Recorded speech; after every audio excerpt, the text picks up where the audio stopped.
And I'm the trainer throughout this session. Okay, if any of you have a technical issues, maybe you cannot see the view or cannot hear, you cannot see the visual or cannot hear anything, have a technical issues on throughout this session, you may just contact Atira. Yeah, I think you all have an engagement with Atira. Okay, Cik Atira. Alright, you can WhatsApp her. So there will be two tests, what we call as pre-test as well as post-test. Obviously, the pre-test will start before we start this training session, and the post-test will be at the end of the session.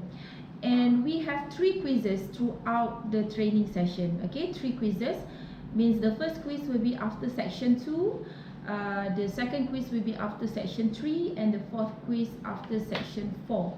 There will be just short quizzes that consist of about 3 to 5 questions, if I'm not mistaken.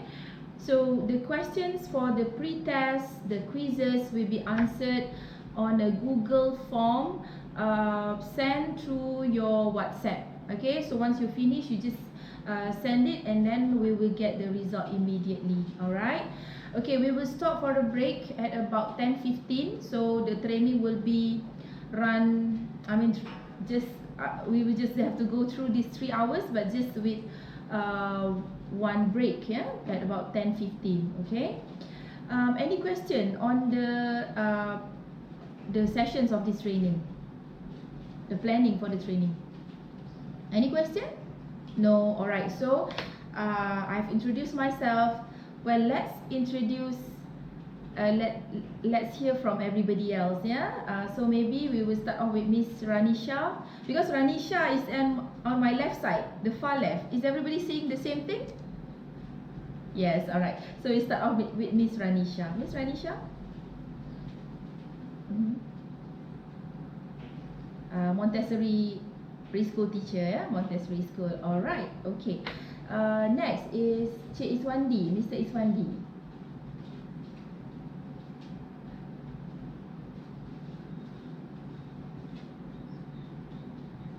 Gula Cakery, yeah.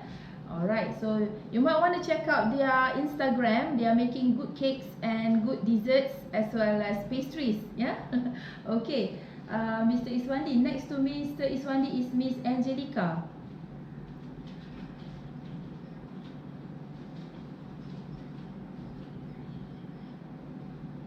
Alright, hi Miss Angelica from Philippines. Alright, next is Miss Peggy.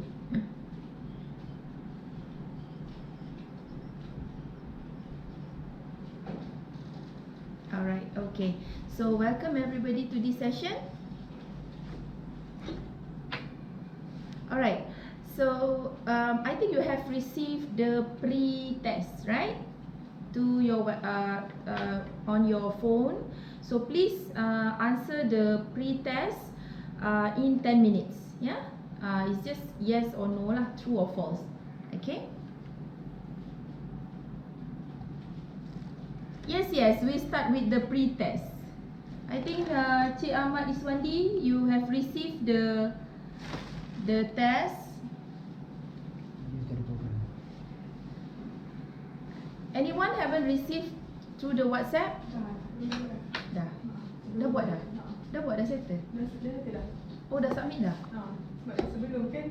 Oh, okay. Alright. Okay, I get to know that you have already answered all the tests. So how's the result, Atira?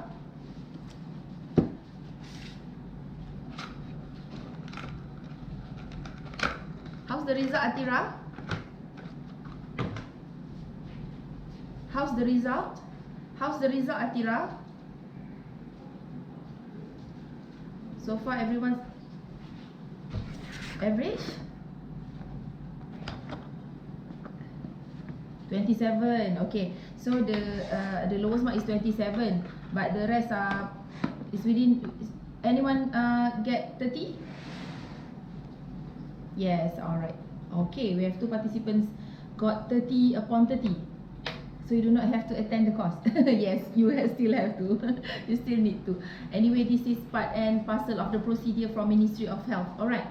So let me just proceed with the training. As you can see from the slide, at the top of the slide, of this slide, you can see the logo of the Malaysia government logo, Ministry of Health. Alright, so the training is actually being made compulsory by Ministry of Health Malaysia under the Malaysia Food Hygiene Regulation 2009. Okay, so the objective of this training is to ensure that all food handlers handling food for the public in Malaysia are well aware of our rules and regulations pertaining food safety.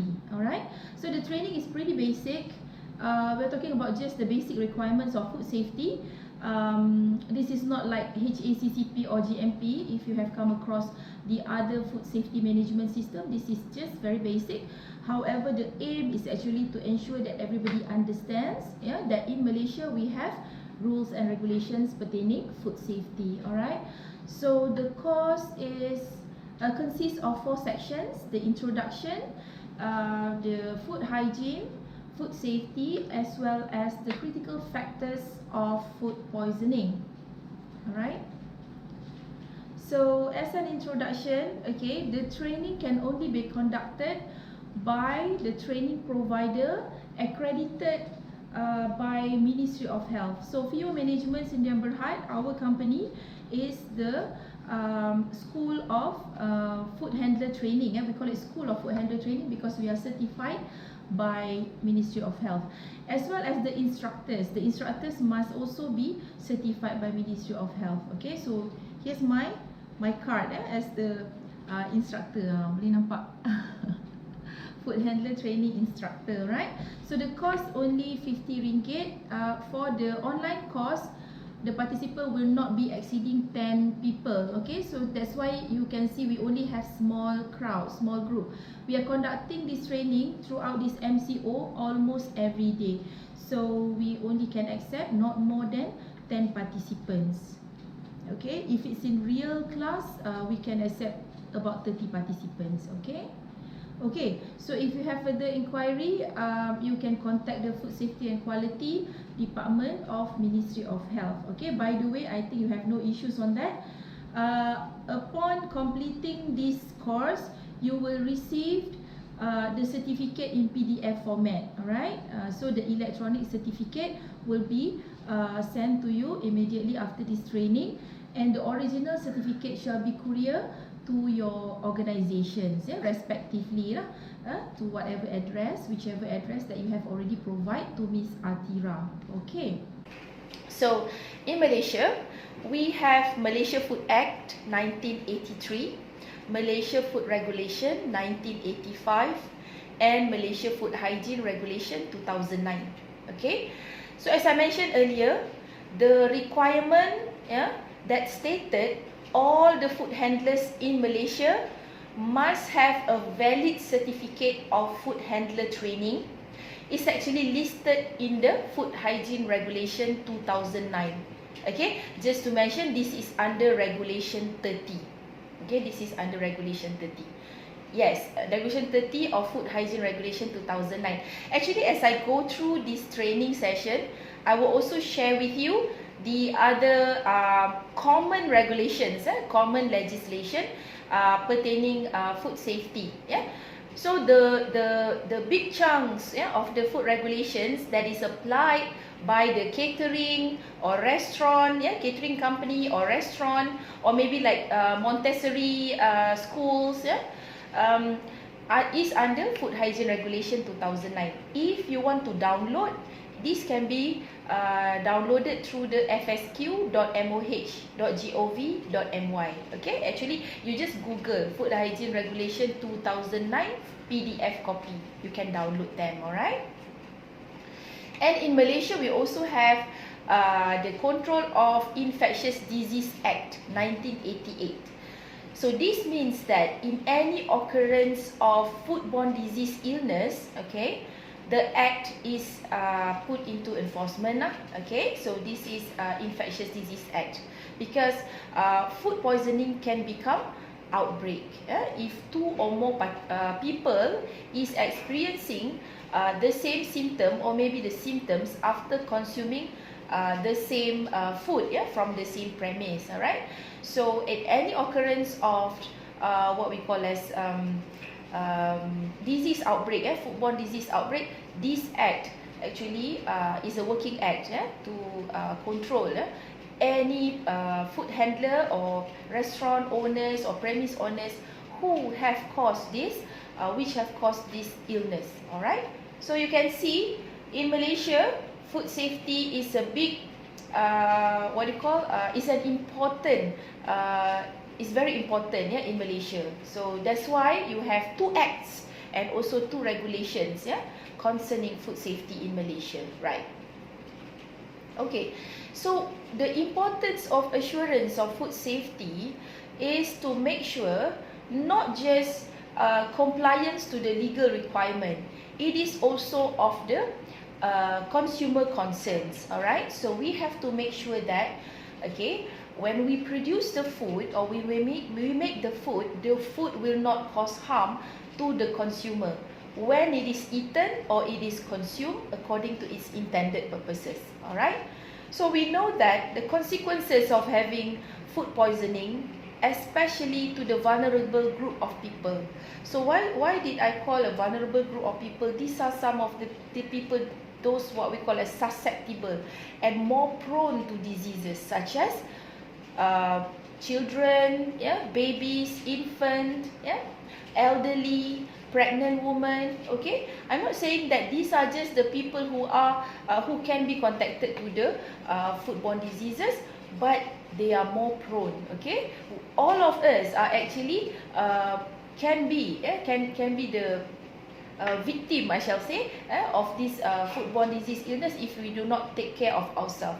So the symptoms may include what we call as abdominal cramp, vomiting sometimes comes with fever. So whenever the fever comes in, it does means that they are infectious, okay, infectious bacteria in our body that comes together with the food we prepared, okay, or the mishandled food. And furthermore, it will also cause diarrhea. Severe diarrhea may lead to dehydration. Okay, so you know that human body consists about 75% of fluid or moisture, right? So if we are dehydrated or if the patient is dehydrated, further illness will comes in. Further symptoms will comes in. For instance, they will have severe dehydration, they will have lethargy, very tired or excessive tiredness. They will also have organ failure. Okay, so we don't want this to happen to any of our customer or consumer. Alright, so even worse, that this can also become fatal. Alright, foodborne diseases is actually fatal. I eat and suddenly I chew on something crunchy. It's kind of hard and it's kind of crunchy. And then when I remove it from my mouth, it's actually a small snail. Can you imagine having a small snail? That obviously maybe the salad is not being washed properly. How about your experience having foreign objects? Maybe you want to share? Angelica?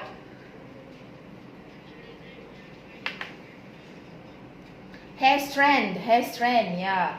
It's disgusting because you don't know whether the person actually washed their hair properly. Okay, Iswandi. Cik Iswandi?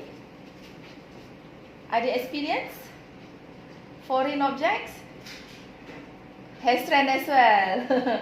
Okay, Ranisha and Miss Peggy. Stone in the rice. How about Miss Peggy?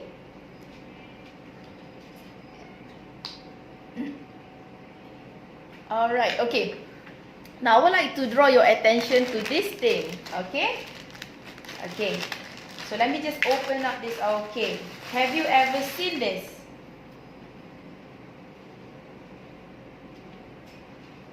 Have you ever seen this? Yes.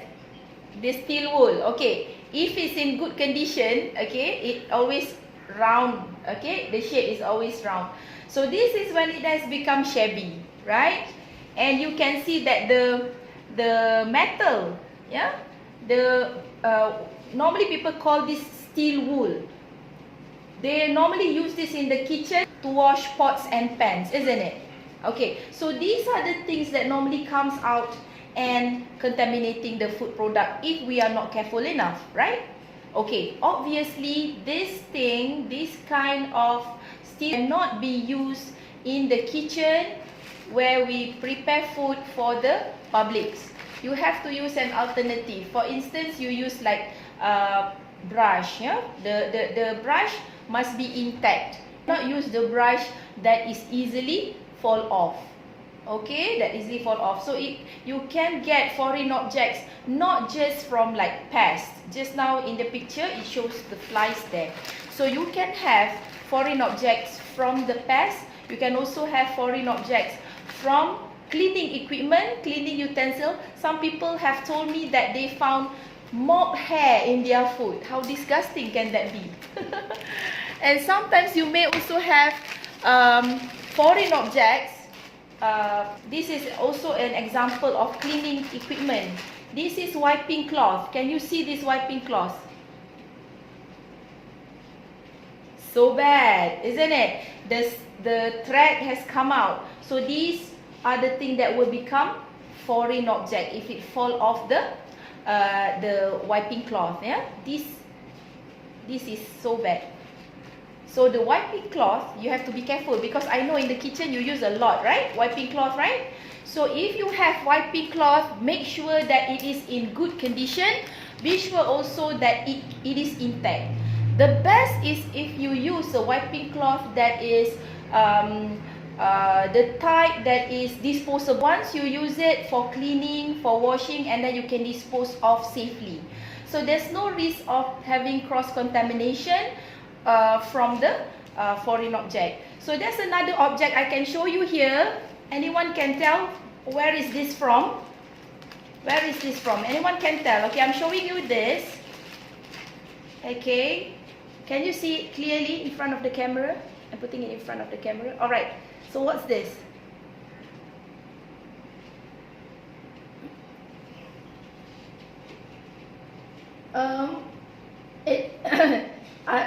I wish this is a yes, Angelica, I wish this is a bracelet, but it is not. It is actually a metal from the neck of the bottle. Okay, yes, correct. So Iswandi, are you giving me the correct answer just now?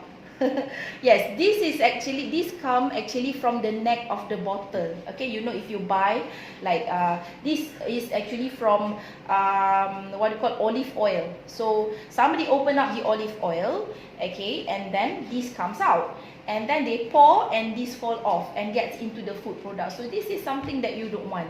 As I mentioned earlier, the foreign object can gets into the food product, okay, maybe from your cleaning equipment, maybe from the packaging material, you know. So you have to keep everything, you know, you have to be aware of when you are handling the food, okay. You must ensure that you are aware always, okay. Consciously handling the food, shall I say. Alright, let's look at the personal health, okay. Now, personal health requirement, first and foremost, okay, under Malaysia Food Hygiene Regulation, okay, to be precise in Regulation 31, all the food handler must go through what we call as medical examination, okay, for health check, okay, to ensure that all the food handlers are fit to handle food, okay. You cannot have any infectious diseases, okay. So you can do this to any of the clinics, okay, get a health check as well as taking typhoid injection. So once you get the typhoid injection from the panel clinic, okay, you will be given a card, okay, because this typhoid injection only valid for 3 years. Are you aware of those requirements? Typhoid injection, anyone here have got their typhoid injection? Miss Peggy? Not yet. Okay, now you know. Now you know. So maybe after this PKP, you can go to the nearby clinic and get your typhoid injection. Now, since the school is still is still off, right? Still is good. So before this starts, maybe you want to go and operating the canteen, right? So you may want to get typhoid injection. It only valids for 3 years once you get. Okay, it's not like your BCG. Your BCG you get when you are in standard 6, right? Did you get your BCG immunization? Okay, that one is just one-time immunization. But this one, you have to renew every 3 years. So that's why whenever you get the typhoid injection, you'll be given a card. And then there'll be a validity of your typhoid injection. Always remember, when you it's nearly 3 years, then you have to renew your typhoid injection. Yeah. So actually, this typhoid injection protects you from getting salmonellosis, yeah, or typhoid fever. That's why it's very important for you to get this typhoid injection. Okay, so in terms of illness and injury, making sure that whenever you feel sick, okay, get treatment from the medical practitioner. Make sure that you mention to the doctors that you are actually a food handler. Okay, so if any signs of foodborne illness will be informed to you, and let the doctor tell you whether you're fit to go back to work, or maybe you'll be given sick leave. Okay, especially diarrhea, or if you're having fever. Okay, very sometimes diarrhea comes with fever or vomiting. Okay, these are some of the indications of the foodborne diseases. If you are having cuts or wounds, okay, please cover it with plaster. Okay, and use waterproof plaster. Why is it important to use waterproof plaster? It's because you want to protect, from getting infection, okay, through the cloth, okay, through the cloth. So that's why it's not good to use cloth bandages. If you have big wound, of course they will use cloth bandages. So what you do is you make sure you have waterproof coverage, okay, covering the wound. And then please put on your glove, okay, prior to handling the food, because when we have wounds like this, is normally a breeding ground for the bacteria. Yeah, okay. Okay, so if you can see from this picture, it shows you that you need to take a bath. Why is it important to take a bath?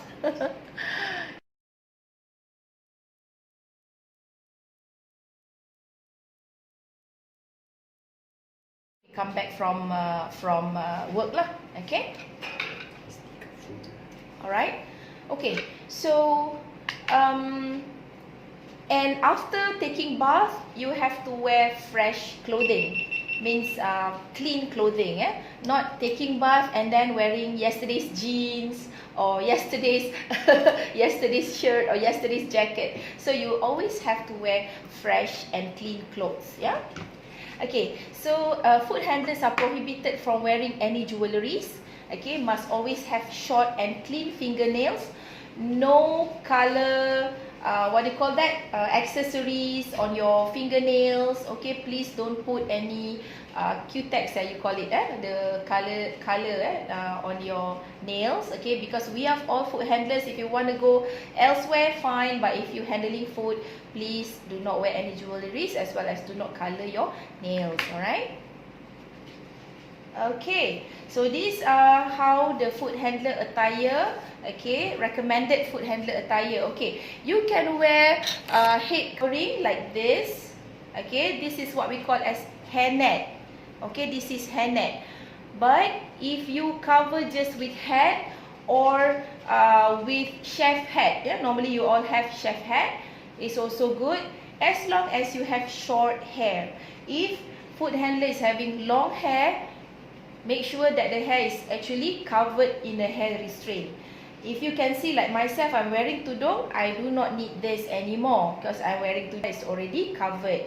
So because you don't want people to get surprises just like what you get. You already got hair strand in your food, right? So you don't want to surprise your customer with hair. So please cover your hair with chef hat, with hats, with bandana, or with tudung, like myself. Or this is the most appropriate one. This is what we call as hairnet. It's very light, okay? It's very light. It's not like shower hat, okay? It's not like shower cap. It's very light and it's very thin. So, you know, it's not like it's gonna cause sweating or what. Okay, this is very good. Okay, and then wear clean clothing. Put on an apron. This apron is actually for the cook, for the chef, those working in the kitchen. Okay, make sure you wear covered shoes. Okay, covered shoes. So, what kind of glove do we need? Okay, over here, I'm showing you the 3 type of glove. Okay, 1, 2, 3. Okay, so here, the blue colored one. See all the frontliners, our doctors, our nurses are all wearing this, right? So nowadays, it's not easy to get this because of the COVID-19. But this is the best quality. Yeah, the glove with the best quality. We call it nitrile glove. Why is it the best quality? Because it's thick and it's not easy to koyak lah, to tear this, okay, because it's very thick, okay, and it stays intact in your hand. Okay, this one can be used, of course, this is the first choice lah, if you are using glove for handling the food. Okay, especially like if you're handling ready to eat food, if you're making like assembling sandwich, or you are doing plating, or you are doing serving, like those working in the bakery, maybe you do decorations. Okay, it's good to use this type of glove. Okay, the second type is this one. Okay, the rubber glove. If you use the rubber glove, okay, like this one, okay, make sure number 1, it is a non-powdered glove. Okay, non-powdered, because they comes with powdered and non-powdered. So for food handling, we cannot use the powdered. The powdered one is actually for clinical use. Okay, food handling one, we use non-powdered because the powder could contaminate the food product, right? Okay, so this is a good option. However, sometimes it get torn off pretty much easily. I got mine torn already. Sudah lubang. Okay, you can still use this. Okay, now I have the third type. So this one is the cheapest one. Okay, you can get anywhere in the grocery shop. Okay, this is the cheapest one, the cheapest option. It's good to have, okay, because it's cheap, right? Okay, number 1, it does not stay intact in your hand. Sometimes, you know, it's a bit, you have like big, like this, kan? Like the extras in front. So if you are using this kind of glove to cut vegetables, for instance, I'm scared that you might accidentally chop off the front side. You might accidentally chop off. So in the end, you will have like salad with plastics. So you can use this, for instance, for packing food, you know, for serving food, okay? But it's not advisable for like the cake decorations, those pastry chef, you do not want to use this, definitely, because it's very difficult to handle. But for those who serve, for those who do plating, maybe assembling sandwich, you can use this. This is a cheaper option. So so these 3 can be used. Okay, these 3 can be used. It's all up to you, and it's all up to the needs of this usage of glove. Any questions so far? No? Alright. Okay, so the offenses, right? Okay, by the way, I forgot to inform the use of this face mask. Okay, now because we are having this disease, I think it's best that everybody put this on, okay, when you are handling the food, okay, especially when you serve the food to your customer, when you are doing the serving.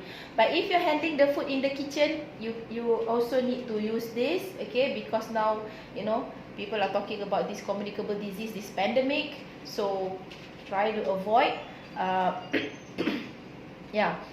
try to avoid getting yourself infected, as well as infecting your disease to other people by putting on mask. So it's not like the frontliner. We don't expect food handler to have the surgical mask. You can use the normal mask, the white colored mask. This is a normal mask. It's okay. Or even some cloth that covers your face and nose. Your mouth and nose. So your face mask should be covering your nose from here right up to your chin. Okay, must be fully covered, yeah, when you handle the food product. Okay, so these are some of these offenses, okay, whenever people handling the food, yeah, the mishandling of the food. Alright, so you can see from this picture, not wearing a head cover, falling off sick, yeah, or sick food handlers. So whenever you fall sick, as I mentioned earlier, you have to go and seek medical attention. Okay, so smoking is strictly prohibited when handling food. Okay, smoking or vaping, not wearing proper head cover. Okay, so if you have head cover, please make sure you wear it properly. Apron or any clothing must be clean all the time, so you cannot wear dirty aprons. Or wearing slippers, okay, so you must wear covered shoes all the time, so no jewelries. These are some of the offenses, yeah? And also food handlers, the bad food handling practices, such as testing or dipping finger into food, yeah? Smoking, scratching body parts, yeah? Touching food with hands, with bare hands, yeah? Or clearing finger, that is obviously a big no. And coughing or sneezing over food, yeah? Remember, even though we are not sick, yeah, even though we are not sick, we are all the carrier of Staphylococcus aureus. Okay, so for sorry.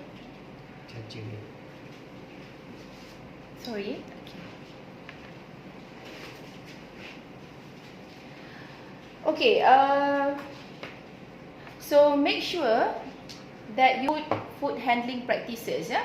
Put on gloves, washing utensils only in the sink, wearing using utensils, especially if you do not have gloves, be sure that you use utensils like this. Alright, so this is to hold the food, rather than using your bare hands. Alright, to pick up the food using utensils like this. And then always wash hands. I think before COVID-19, I found it difficult to make people understand why is it important to wash hands.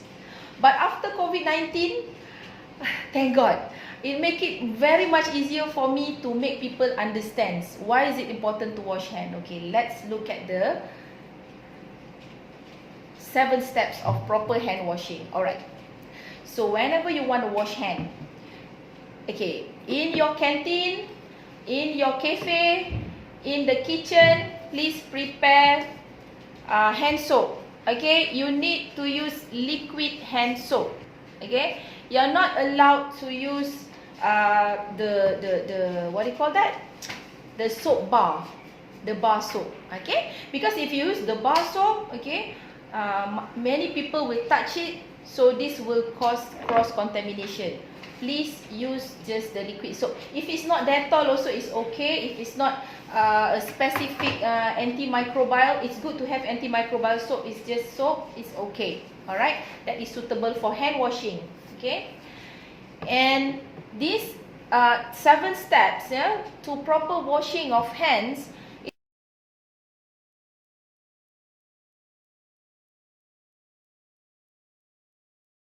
Our fingers, our hands, okay, especially the palm as well as in between the fingers, the palm and in between the fingers. Actually, when you attend my course, personally, I will test your hand because we have what we call apa nama dia, glow germ. So I will spray on your hand, and then we can see from under the UV light whether your hand is dirty or whether the hand is clean. But because it's done as an online training, I cannot demonstrate that. Never mind, our hands are all dirty if you didn't wash it. So you have to wash your hand according to these 7 steps and wash. Okay, so take one one complete pump of the soap, and then put it on your wet hands, scrub the palms, okay, and then scrub each finger. Okay, this is how you scrub your finger as well as this, okay, because this is also considered in between fingers. And then use fingernails, okay, to scrub the palms. Okay, you need to scrub the palms because over here we have lines, and these are where all the bacteria like to hide on. Alright, so the fingernails have to scrub like this, and then scrub the back of your hand. Okay, scrub the back of your hand this way. Okay, always good to bend it, to bend your finger, because if you bend your finger, okay, you can have bigger surface area. If you don't bend it, so it will be folded this way, so bacteria can be still be hiding in the fold of your fingers. So bend it a little bit, and then just wash it this way. All right, okay, and then scrub. After you scrub the back of your hand, you rinse completely under running water. Okay, this is something that maybe people don't share, yeah, in their social media. Okay, it's normally when you rinse your hand, you put it downwards like this. You put your hand downwards this way, because if you put downward this way, the water flow, yeah, will flow, okay, in the lines, yeah. All right, so in all these lines, yeah. Okay, so it will be rinsed completely. So once your hands are rinsed completely, then you can use hand dryer. Okay, you can use hand dryer. You can have hand dryer near to your hand washing station. It's okay, you can use that. You can also use disposable clean towel or tissue. Be sure that it is disposable. Okay, now the choice of tissues, yeah, to be used to wipe your hands, make sure they are not the type that cause, you know, sometimes this kind of tissue will leave some what do you call, broken tissues, how shall I say, or like dust. It becomes so like dusty on your hand after you use it. Have you ever encountered that? It's like a full problem for me. Because you already clean your hand, and then it become very dusty. That's why I say it's a first world problem. So what you can do is you have a good choice of hand tissue, hand towel or tissue. Okay, a good one is always those without the dust. Okay, without dust. The one with dust sometimes normally is the cheap one. It's always the pulp is not a good quality one. Okay, so some people will ask me, okay, Puan Amira, can we just use hand sanitizer, just like the practice of hygiene and controlling COVID-19? Because they have said if you do not have water tap nearby, you can just use sanitizer, isn't it? Okay, for food handling, hand sanitizer can only be used after hand washing. So still, you may need to wash your hand properly. And it's good to wash hand at every 20 to 30 minutes interval. Because why? Because the bacteria keep building up. So it's good to wash your hand. Okay, when you handle the food, you keep on handling the food, right?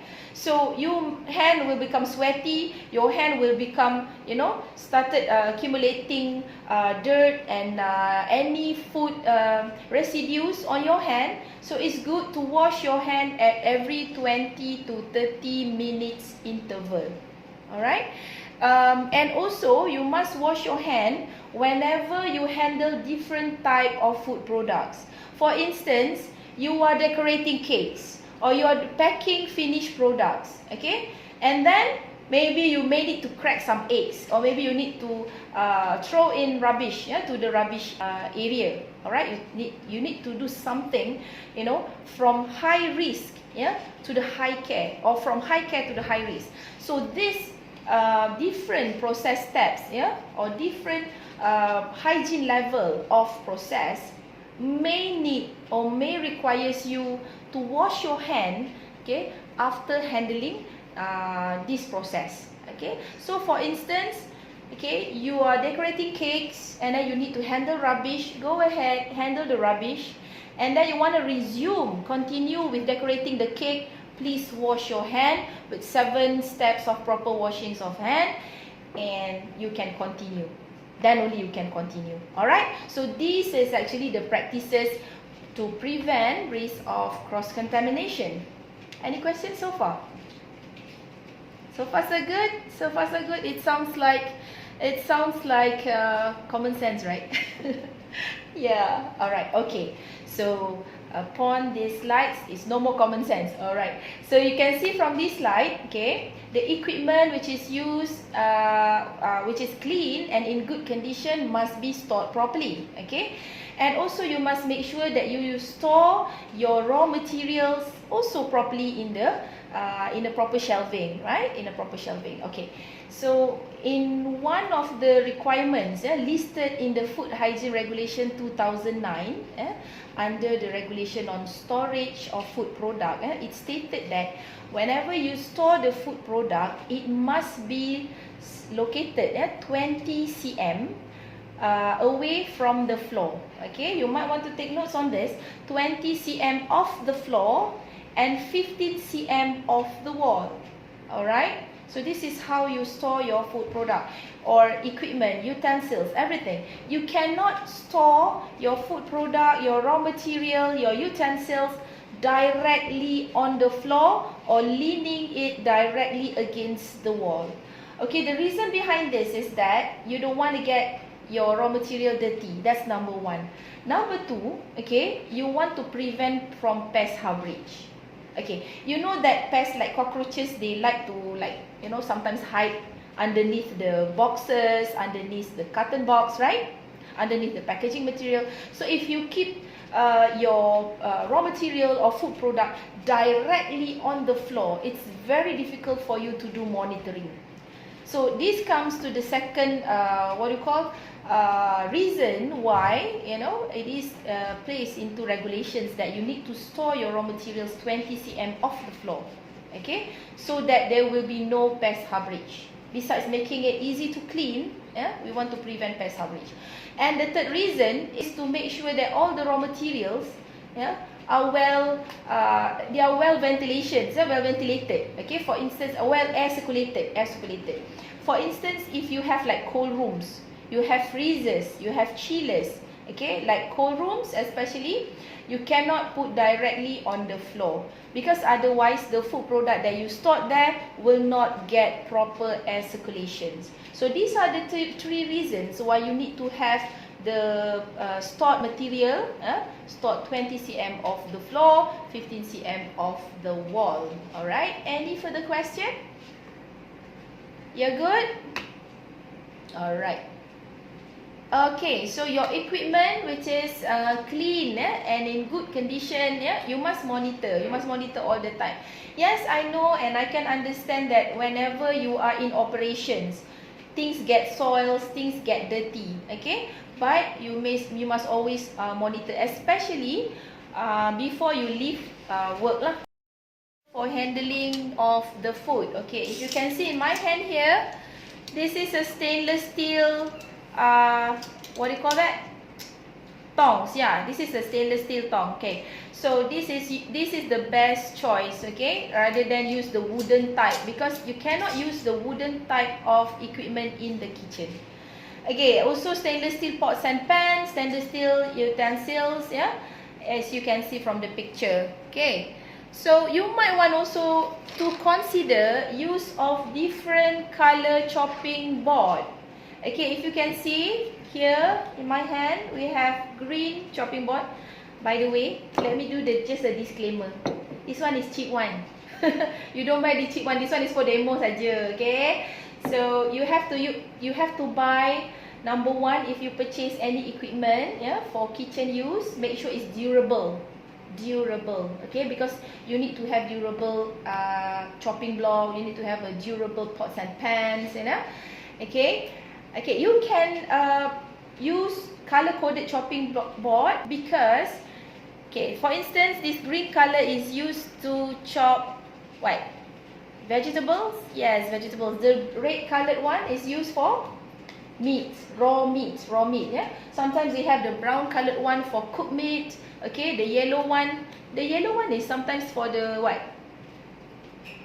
Chicken, fish. How about the blue colored one?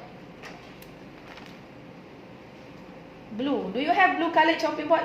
I think the blue colored one is for the seafood. Okay, you determine the color coding for your own kitchen.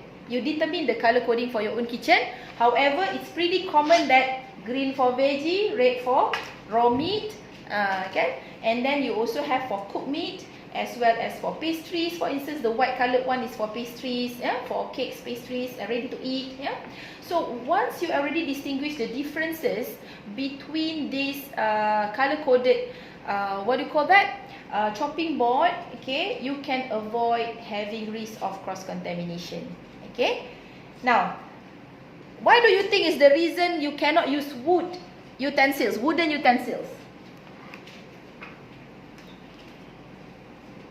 Yeah. Sorry, can you see? Can you have the view? The slide's gone. Okay. Can you see? Now the slide is here. You can see the slide already. Angelica, Encik Iswandi, Atira, can you see the slide, Atira? Cik Iswandi tak nampak slide. Miss Ranusha, can you see the slide? Oh, that's why you need to communicate to us if you cannot see the slide. Cik Iswandi boleh nampak slide? Sudah okay, okay. Miss Ranisha, you can see the slide. Okay, Peggy? Alright, okay. So let me proceed. What was the question just now? Why you cannot use wood in handling of the food product, or you cannot have wooden utensils in your kitchen? Why? Anyone want to try? What? Peggy, why you cannot use wooden utensils in the kitchen?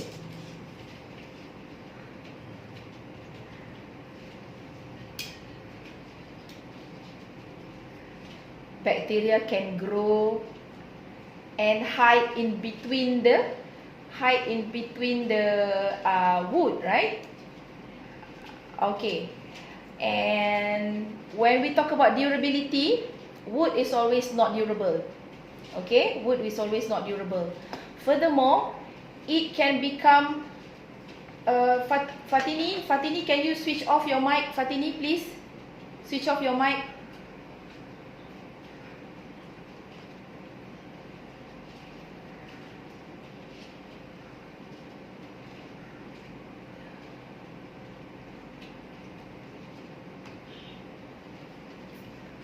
Fatini, boleh switch off mic, Fatini? Fatini? Sorry, yeah. Okay.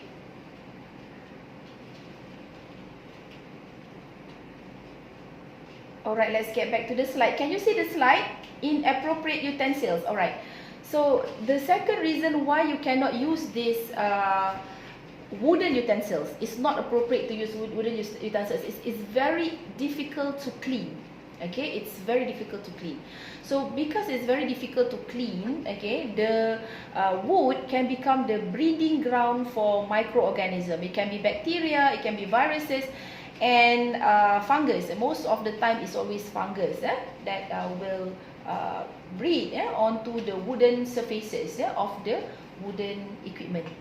So that's why you cannot have wooden utensils in your kitchen. Okay. Furthermore, you cannot actually clean it. You cannot actually. It will turn black. It will turn dark, or sometimes it will become very, what do you call that? Slimy. Okay, slimy. Miss Ranisha, I cannot see you. Miss Ranisha, I have to see you to make sure that you are here with us. We are losing view of Miss Ranusha. You can see me? Alright, okay. So, what is the reason why we need to choose stainless steel utensils? What do you think? Easy to wash, easy to clean, and it does not form what we call as rust. Okay? Rust is basically a type of chemical. You agree with me? Rust, yes. Okay. The chemical name of rust is actually ferrous oxide.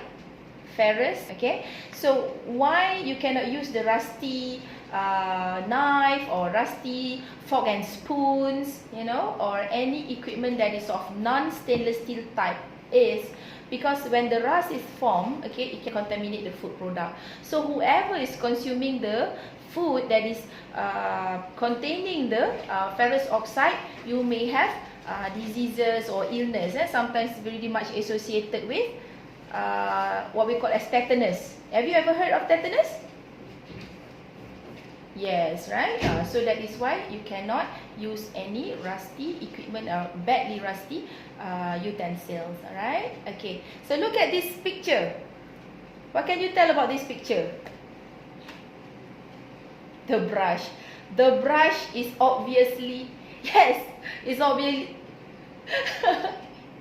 yes, it's not a pastry brush. So pastry chef and Miss Angelica, obviously you can notice, immediately you can notice. This is the brush for painting the house. This is not the brush of culinary grade. So whenever you use brush, especially in the pastry kitchen, for the kitchen, you must ensure it is of the culinary grade or food grade brush. So this is very dangerous. You cannot use this kind. Okay, just now we already talked about the separate use of chopping board, chopping block. Color coded is pretty much encouraged. Okay, and then whenever you wash your utensils and your kitchen equipment, make sure it goes through this process. Okay, first wash and then rinse and then sterilize. You may want to use sterilizer, or if you do not use sterilizer, you can use hot water. Okay, normally in every kitchen you are supplied with the normal temperature water as well as hot water. So this hot water will enable to get rid of the fat and oil based soil. At the same time, it's also good to kill germs and bacteria, especially if the hot water is exceeding 80 degrees Celsius. Okay, if the hot water is exceeding 80 degrees Celsius. Okay, if you have dishwasher, okay, let's see. This is the picture of dishwasher, automated dishwasher. If you have dishwasher, make sure the soap and water ratio is at appropriate ratio. You don't want to set your dishwasher applying so much, or the soap is too in very thick concentration. You don't want that, because you might end up having soap residue on your pots and pans. Alright, so in your kitchen, Peggy, do you have this dishwasher? No, so everything is done manually, is it? How about gula kekri? Yes, right? You all have the dishwasher, right? So be sure that the soap and water ratio is at the right ratio. Normally the maintenance people will come and do the maintenance, right? As well as setting of the temperature at 80 degrees Celsius. It must be hot water supplied to this dishwasher, Okay, so you cannot wash the utensils on the floor, okay? Always use the sink. Okay, why? Okay, let me tell you. There's a type of bacteria known as Vibrio cholera. You might want to jot this down. Vibrio cholera. Cholera, have you ever heard of cholera? Okay, so this kind of bacteria, they like to, they like dirty water. Okay, they like to live in dirty water. Alright, so that is why you cannot wash your pots and pans on the floor, because the dirty water will be everywhere, right? And furthermore, you look at this picture. This person is washing the plates close to the drain. So you can imagine how much bacteria is there, how many bacteria is there, especially the Vibrio cholera. So it will get the splashes of dirty water onto the plates or on the pots and pans that are washing. So there will be risk of cross-contamination from here. So that is why whenever you wash, please use just the dishwashing sink. Okay, so be sure that in the kitchen, you will have a dedicated dishwashing sink. Why I say so is because I don't want this dishwashing sink to be used together with the sink where you wash your raw materials, such as when you want to wash salads, when you want to wash vegetables, or when you want to wash meats, you use the same sink. This is what happened. Sometimes they use the same sink. Yeah?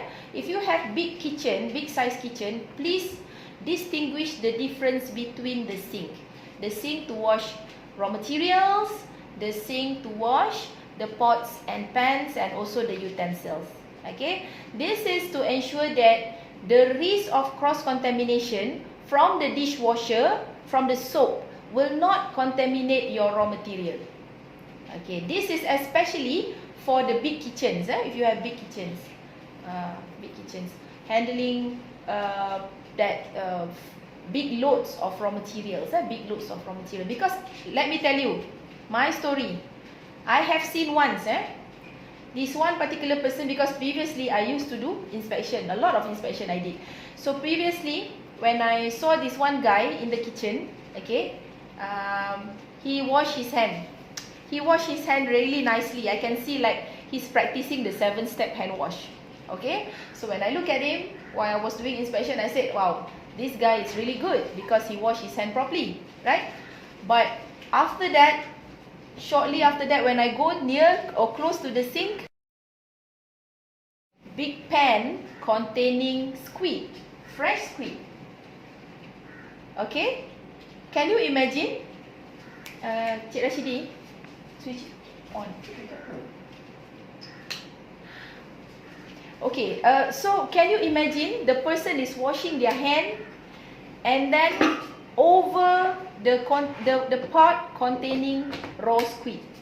Means the squid is obviously contaminated with soap, already contaminated with soap. So that is why when you want to wash hand, you must make sure also, okay, people are aware if there are raw materials, you know, close by the wash basins. Alright, it's good to have different wash basins for different purposes, right?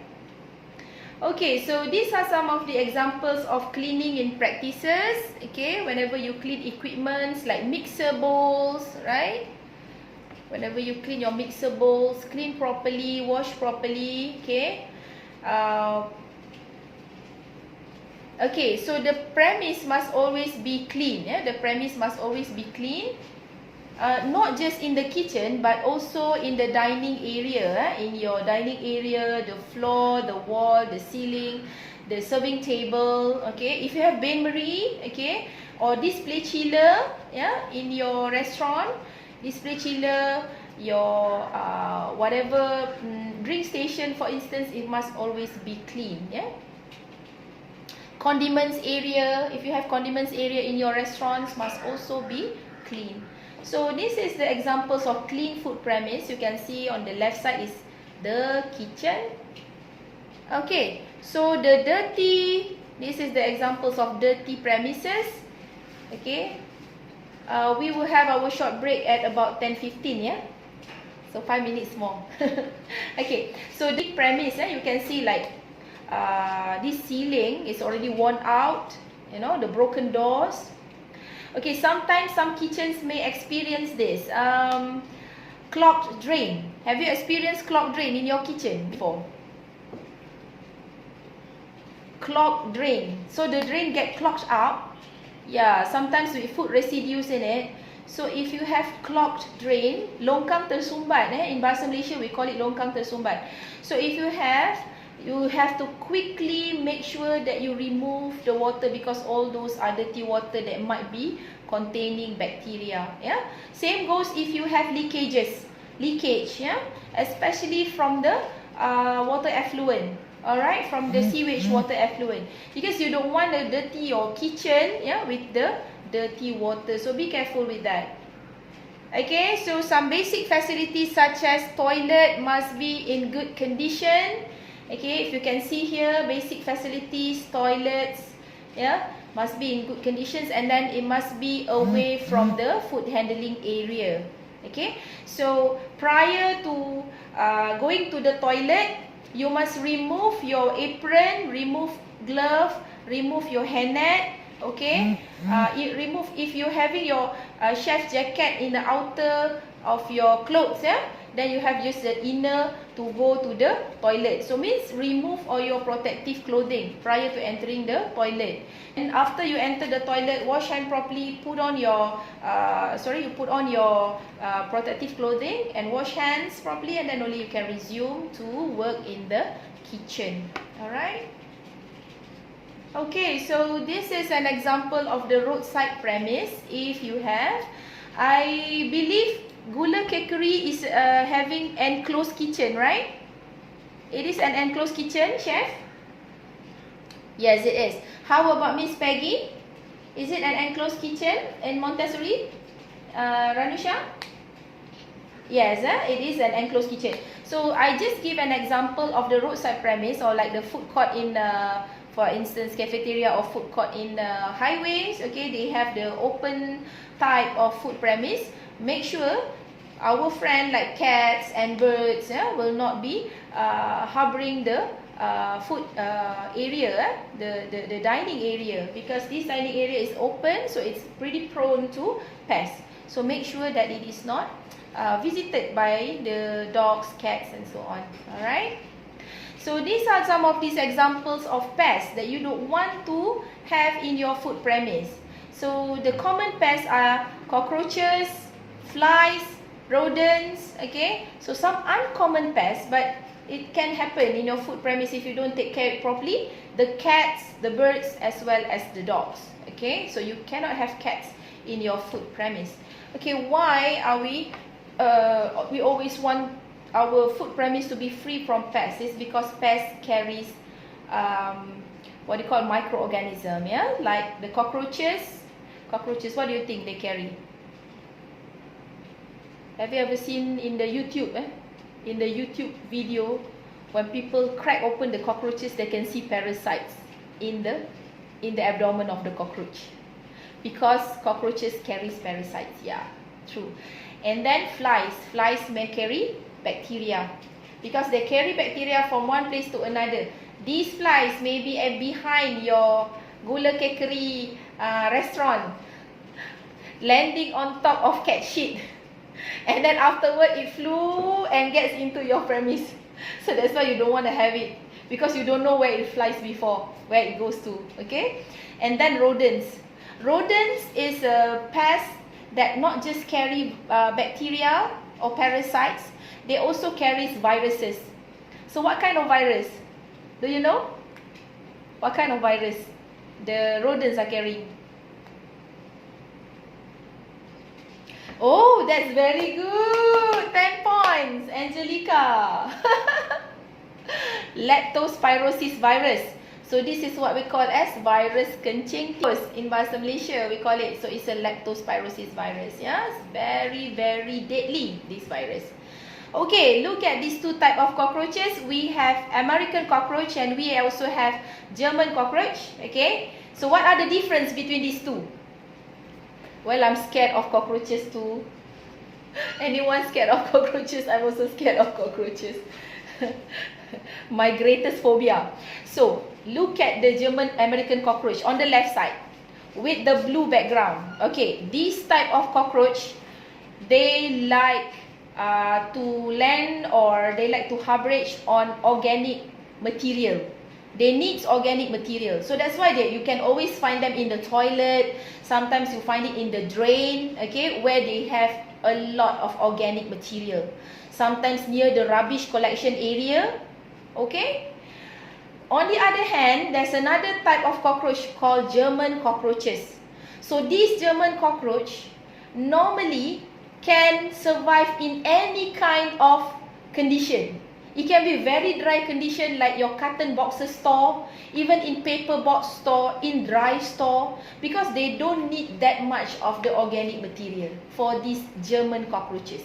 They stay just small. It's not like the baby cockroach, you see. It stays small. It's just small size.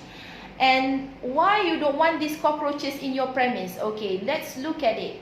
Once they lay egg, they are not just laying one baby. Yes, oh my god.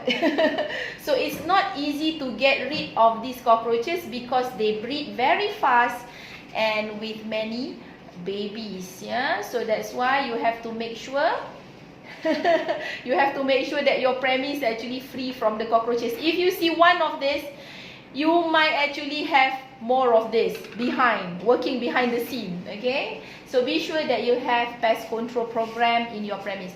So at least conduct the pest control on a monthly basis, at least once a month, alright? Okay, so these are some of the other examples of pests. We call it moth. Okay, so the moth like to harbor. Okay, their harborage area will always be very near to the cloth. What do you call that? Food packaging. If it's a cloth type, sometimes you have like flour. Okay, so sometimes this flour will be infested by moth. Okay, you don't want to have this kind of infestation. Also silverfish, we call it gagat. Okay, this one sometimes it like to harborage near to the packaging material of the paper based packaging material. Okay, have you ever seen these weevils? Mesti selalu tengok kan? Okay, these weevils. Okay, weevils is normally always like contaminating, yeah, or yeah, infested, yeah, kutu, because it's always infesting rice, you know, like grain, raw materials, if you do not take care properly. Even worse, if you have in one corner this infested rice, and then in another corner maybe you have the newly received rice, it will get infested very, very fast. The infestation is very fast. You will end up having the whole of your dry store infested with this weevil. So that's why you have to be careful, okay? Alright, so these are some of the signs of rodents' presence. If you see bite, you know, they bite on packaging material. If you see their fecal matter, the fecal matter like a black capsule like that.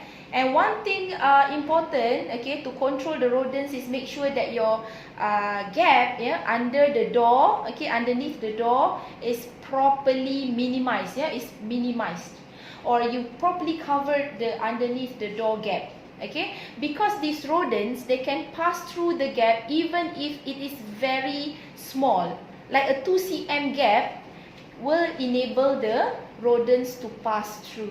Okay, so be careful with these rodents. Okay, so these are some of these examples of pest control treatment, but not to be practiced. Okay, you can see the picture with this guy taking food, wearing a red colored shirt. Can you see that guy taking the food? Okay, okay, you do you notice the 2 stickers? Yes, on top. Some people call it the fly sticker, right? Do not use this. Do not ever use this. Because a lot of cases, when you use this kind of sticker, the fly wings of the flies stick to it, but the fly drop off. So if you put on top, directly on top of the food, if you think there's a fly captured there, and then they wiggle, and they fall off. I think that's noodle, right? The coloured, the yellow coloured. Betul tak? Macam nampak macam mie kan? Looks like noodle. So you might end up having toppings, flies toppings on top. This picture, you can see the outside of the premise as well as the drainage system must be kept clean, alright? Must be kept clean because it can be a contributing factor which contributes to the harborage of pests. So that is why sometimes it's very important to have good neighbors as well. If your premise is close by to other premises, yeah, to other premises. Sometimes the premise behind your premise or premise at the side of your premise may not be clean. Yeah, it will contribute. Yeah, it can be a contributing factor of having pest issues in your premise, right? So if you look at the disposal of refuse or disposal of rubbish, must be done properly in the bin. Okay, make sure the bin is closed all the time whenever you have operations. Okay, because this one is to protect from having flies. Yeah. Okay, it's best to have paddle bin because whenever you're too busy handling the food product, you don't want to touch the bin lid to open, to throw rubbish, and then you resume to work. So that is why it's good to have paddle bin. It's highly recommended. Okay, paddle bin. Alright, so the incorrect disposal, such as having bins uncovered, or maybe just have just the bags, just the plastic bags, not a proper bin. Okay, that is incorrect disposal of rubbish. Okay, we have come to the end of section 2. Okay, the conclusion is that I think you are now understand the food hygiene starts with yourselves, okay, as well as the environment. And then to be more sensitive on personal hygiene, okay, just now we talk about getting typhoid injection, getting yourself medical checkup, okay, and then make sure okay, you are aware of this hygiene, hand washing, proper hand washing practices, having good clothing, yeah, clean and good clothing, explain proper clothing that should be worn during food handling. Okay, so I think I've already explained all this and you're aware of it, and I think we can start our quiz, our first quiz. Atira, can you send them the quiz? Have you received the quiz through your phone? Alright, okay, please answer the question. Thank you.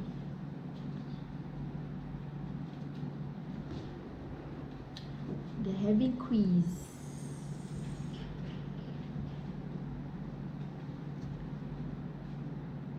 Okay, Miss Ranusha, you have completed it.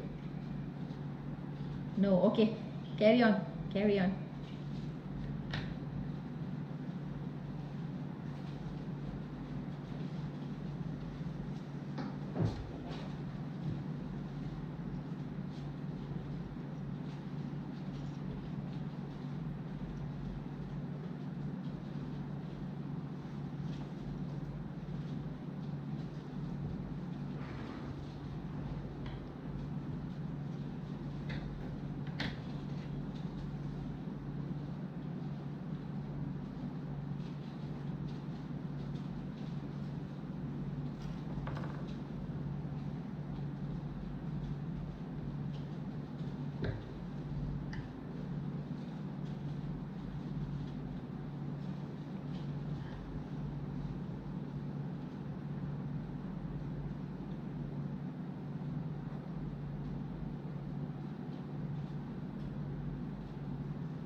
Alright, okay.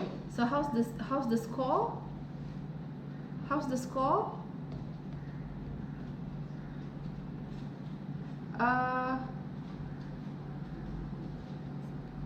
Tira, how's the score, Tira? Everything okay? They got full marks. So everybody got full mark. Congratulations. Okay. Because those are very easy one, the easy question. Alright, okay. So let's go to section 3 of the course. Right. So this is under the topic of food safety. Okay, just look at this picture.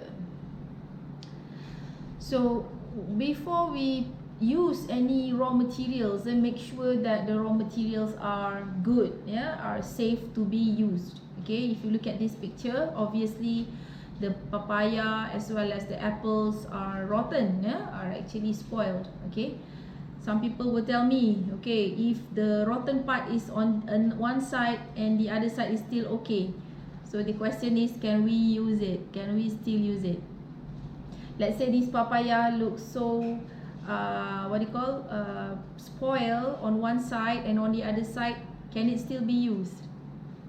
No, obviously. Okay, so because if you look at this spoilage, these are the sign of microorganism spoilage, we call it. So it can be fungus spoilage, it can be virus spoilage, it can be bacteria spoilage, right? So you cannot use entirely. You cannot use entirely.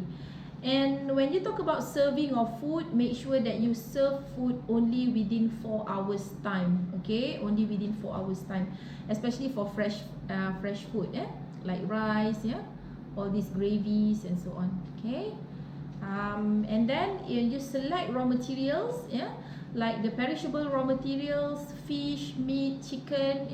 Be sure that they are fresh. Okay, they are fresh, as well as they are in good condition. Okay, like obviously you can see the fish and meat is not fresh anymore. Okay, that's why sometimes your kitchen, you also have to have good lighting in your kitchen. Okay, why I say so is because, okay, if your kitchen is not well lit, you cannot distinguish the difference between, whether the meat is fresh or the chicken is fresh or the chicken is not fresh. Sometimes you can distinguish the difference by looking at the appearance and the color of the raw material. You all agree with me? Yeah. So like if you see fresh chicken, it's always pinkish, right? But if it already turned pale, it is actually not so fresh anymore. And even worse, if the raw chicken is bluish greenish, so if it's already turned bluish and greenish, or sometimes you can see bruises here and there, it's actually supposed to be discarded. If you still decide to cook it, they will smell so bad. Okay, so that's why you can look at the characteristic of the perishable raw material, especially chicken, meat, seafood, to determine its freshness. Okay, and then when you select dry raw materials, make sure they are free from pests like weevils. Okay, they are in good container. There is no sign of tampering from the packaging material. If the packaging material, hello, is that Nani? Is that Nani? Iza, I thought it's Nani. Okay, so if you use the raw material, especially the dry raw materials, if it's tempered, tempered means there are some torn area. Okay, if it's tempered, we scared that there will be pests in the dry raw materials like the weevils, alright, or insects. Okay, so like this one. So that's why you have to choose good raw materials in its intact packaging. Okay, weevils associated very much with rice and grains. Okay, on the right side you can see it's dried shrimp. It's dried shrimp actually. Okay, you can see the dried shrimp is already infested by cockroaches, because on top of the packaging there are cockroach eggs. Okay, the cockroach eggs on top of the packaging, very very bad. Okay, before you use the raw material, make sure their packaging is not just intact, not in good condition. Okay, it's not dented. Okay, if you use the canned raw material, make sure it is not dented. Please observe and check the expiry date. Okay, because you may need to have raw materials in valid shelf life. Okay, alright. So whenever you use water supply and ice supplies, make sure they are clean and hygiene condition. So any sign that your water supplies is with color, okay, because water should be colorless, right? So if you have like brownish color, please do not use this kind of water. Okay, please be sure that your premise are also equipped with filters.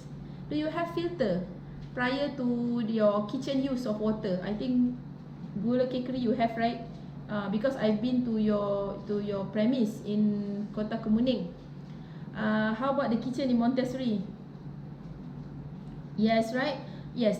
And then this filter must be maintained regularly, okay? Because this we don't want to have risk that the filter, okay, must sometimes when it's full, it's not working properly. You will end up still having rusty water, okay, or murky water. Alright. So you have to make sure whenever you keep the ice, it must not be stacked together with raw materials, yeah, or food stuff, yes, stacked on top of your raw ice. Okay, so ways to storing raw food. Okay, make sure that you keep frozen food in the frozen side of the freezer. And then for chill raw material, you can keep in the chiller. For dry raw materials, keep in the dry store. Make sure whatever dry raw materials that you have already opened or partially used, transfer into closed container that you can close it all the time. Yeah, you can cover it all the time. Okay, so these are some of the example of commercial type of chillers and freezers.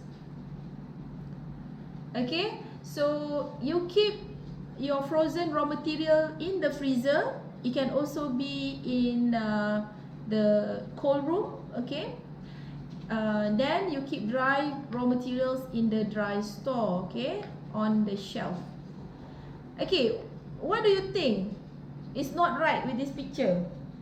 It's not a good practice in this picture. Not covered, that's number one. What else? Yes, it's placed directly on the floor. Okay, and furthermore, if you look clearly, carefully, that is not even the raw material container or food container. It's actually drinking water bottle, RO water, reverse osmosis water bottle. You notice that? They actually cut it and then place, yeah, they place the masking tape, yeah, on the top part of the cut area, the area which they cut it. This is not a good practice. So you may have risk of contamination from these practices. So that's why you cannot place directly on the floor. You must always cover your raw material, and you cannot use, you know, some containers which is not meant for food storage. Yeah, this is even worse. The raw material stored inside non-food container.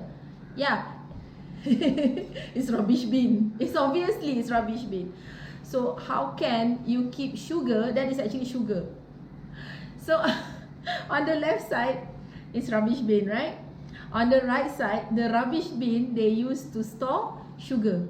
It's raw sugar actually.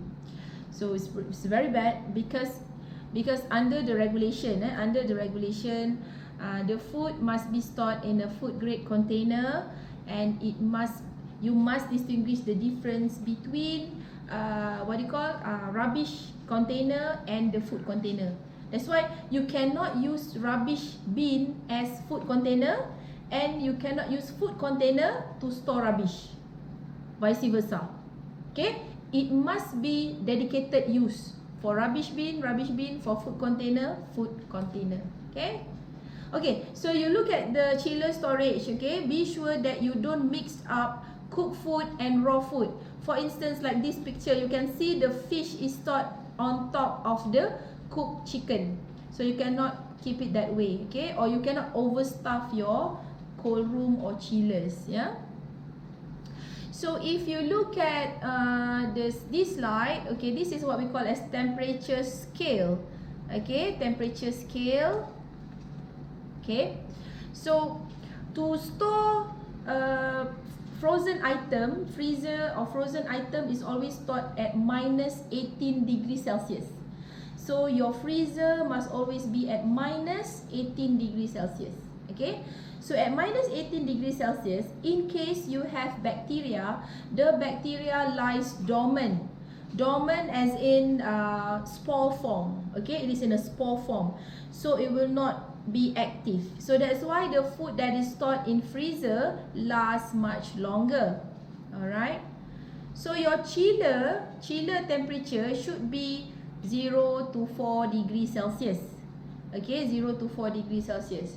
Okay, if you look at the Malaysia food hygiene regulation, they allow the chiller temperature right up to 10 degrees Celsius. However, the chiller temperature right up to 10 degrees Celsius is only for processed raw material. What do I mean by processed raw material? Such as juice, cakes, pastries, processed raw material which has been cooked. But for your chilled raw material, chiller, it must always be below 4. Okay, let me tell you why. Danger zone, temperature danger zone is a temperature where the range of this temperature, we call it danger zone, supports the growth and multiplication of bacteria. Okay, and the danger zone is from 5 to 63. So that is why you cannot keep raw food more than 5 degrees Celsius. Okay, because raw food is very prone to bacteria growth. Okay, always keep your chiller below 5. Okay, always keep your chiller below 5. Unless if it's processed food like canned drinks, juice, then you can keep it right up to 10 degrees Celsius. Right up to 10 degrees Celsius, yeah. Juices, maybe yogurt, because these are processed materials. Okay, so for raw material, it's always be below 5. Okay, so now you know that the temperature danger zone is 5 to 63 degrees Celsius, where it supports the growth and multiplication of bacteria. You must keep the food away from this danger zone for as much as possible. Okay, unless, okay, if you have like display chiller for your cakes, maybe you can keep it chill. You have bain-marie. You know bain-marie? The food heater. Yes, the food heater. So you can use the bain-marie to keep the hot food hot. You can also have hot cabinet to maintain the food hot. So any food that is maintained hot must be maintained at 65 degrees Celsius and above. Okay, you can keep it hot for longer time. Alright, so if you cook the food, be sure that the product core temperature exceeds 75 degrees Celsius. Okay, why do I mean by product core temperature? Okay, it's because when you cook food, so take for instance this mouse. I don't have demonstration for food. Okay, let's take for instance this mouse is a piece of chicken. If you fry the chicken, okay, what's important is not just the surface temperature after cooking. It's the product core temperature after cooking. Means the internal temperature must exceed 75 degrees Celsius. Then we can confirm that if there are any bacteria in the core part of the chicken, it's completely killed. Okay, it's completely killed. So that's why you are not just the core part, not just the surface temperature, but the core part is what is most important. Yeah. So you can check by sampling. You can take like samples from time to time, having your temperature probe and probe them lah. Yeah, especially meat and chicken. Alright. So if you have water must be boiled at 100 degrees Celsius. Yeah. Okay. So the correct handling of raw food. Be sure for perishable raw materials, you wash them. Vegetables, fruits, please wash them properly, because the outer part of vegetables, the outer part of the veggie and fruits sometimes contain pesticides, so you might want to wash them properly. Be sure that you wear gloves all the time. Yeah, use separate utensils for different food type. Okay, this we have already discussed earlier. Okay, these are some of the example of incorrect handling of raw food, such as using the same utensils for cutting vegetables and meat, or maybe not using appropriate utensils, or handling the food on the floor. Okay, these are some of the safe ways to defrost food. You can defrost in the chiller, you can defrost in the microwave, or under running water. It's your choice, it's all up to you. But let me tell you, the best is when you defrost the food in the chiller. Why? Because if the food is completely defrosted, the chiller temperature can still maintain it chill. However, this method requires longer time for defrosting. Longer time for defrosting. But you have to have a proper planning if you want to defrost this method, yeah, with defrosting inside the chiller. Okay. Second type of defrosting is when you defrost under running water. But not many people or many chefs, many cook like it this way. Betul tak, chef? Under running water, because the water catchment will be very much. Water catchment kan, air terperangkap dalam tu. Dan your meat or your chicken will tend to become, rasa dia not really sweet anymore because it loss of taste under running water, isn't it? But still, the choice is it's a recommended defrosting method, yeah, under running water. Okay, if you want to defrost under running water, what you can do is you take one container. Okay, you take one container, you place the meat or the chicken that you want to defrost in the container, and then let the water flow slowly. Okay. Okay, why do you need to have water flowing? Okay, if in anywhere that you do not have water flows, means the water is stagnant, you will have multiplication of bacteria in the stagnant water. Okay. So if you have running water, means you have fresh water every time. There is no chance of bacteria multiplication in that particular water. But you have to observe the condition of the meat or chicken that you are defrosting. Because sometimes after the complete defrosting, it will start to catch in water. Okay? It's best if you practice defrosting under running water with packaged meat or the chicken that is packed in vacuum pack. Do you know vacuum pack? Do you know vacuum pack? Yeah, because some of the meat, some of the chicken in vacuum pack, so there is no risk of water catchment, yeah, in the meat. Okay, because if I go to the hotel, sometimes they want to do it very fast. They keep the meat or chicken in the packaging material. They vacuum pack it, and then only they put under running water. So at the same time, you're going to have very fresh meat, yeah, without any water catchment. Alright. So the third type, okay, is defrosting in the microwave. Yeah, you can do this. However, to tell you the truth, if you are doing it in the commercial, for the commercial kitchen, it will be very time consuming, isn't it? It's going to be very time consuming because you're not using just one chicken or two pieces of chicken. You use a whole lot of batch of chicken. So it's best that if you are defrosting it in the microwave, it's a household fine, but as a commercial, I think it's not really viable because it's really time consuming. Alright, for the chiller, okay, it's the best choice. Second choice is under running water, but make sure you use clean water. You keep it in the container, not directly in the sink, yeah, not defrosting it directly in the sink. Use a container and make sure the water flows all the time throughout the defrosting process. You can also use microwave. Any questions so far? No? It's pretty straightforward, right? Okay.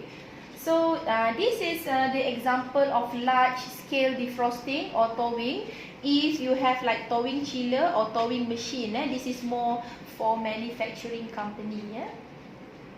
Okay, so I think earlier on when we discussed about food hygiene, when we discussed about food safety, I did mention, I think many times that I keep mentioning about risk of cross-contamination. So what are the risks of cross-contamination? Cross-contamination are actually contamination that come from a different source. Okay, so you yourself can become the cross-contamination risk. Okay, because sometimes if you don't handle properly, your hand can become the agent for cross-contamination.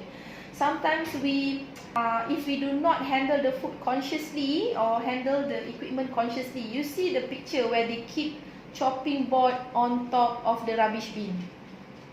Obviously, it's a chopping board. How can you keep it right, on top of the rubbish bin? So, or some example here is the ice. Yeah, they stack with raw meat, raw chicken. Yeah. or maybe keeping the chiller not properly segregated. So that's why when you have chiller, freezer, you have to manage your freezer and chiller. Properly segregate raw meat area, raw chicken area, finished goods area, or processed food area. You have to properly make sure that it is segregated, well segregated.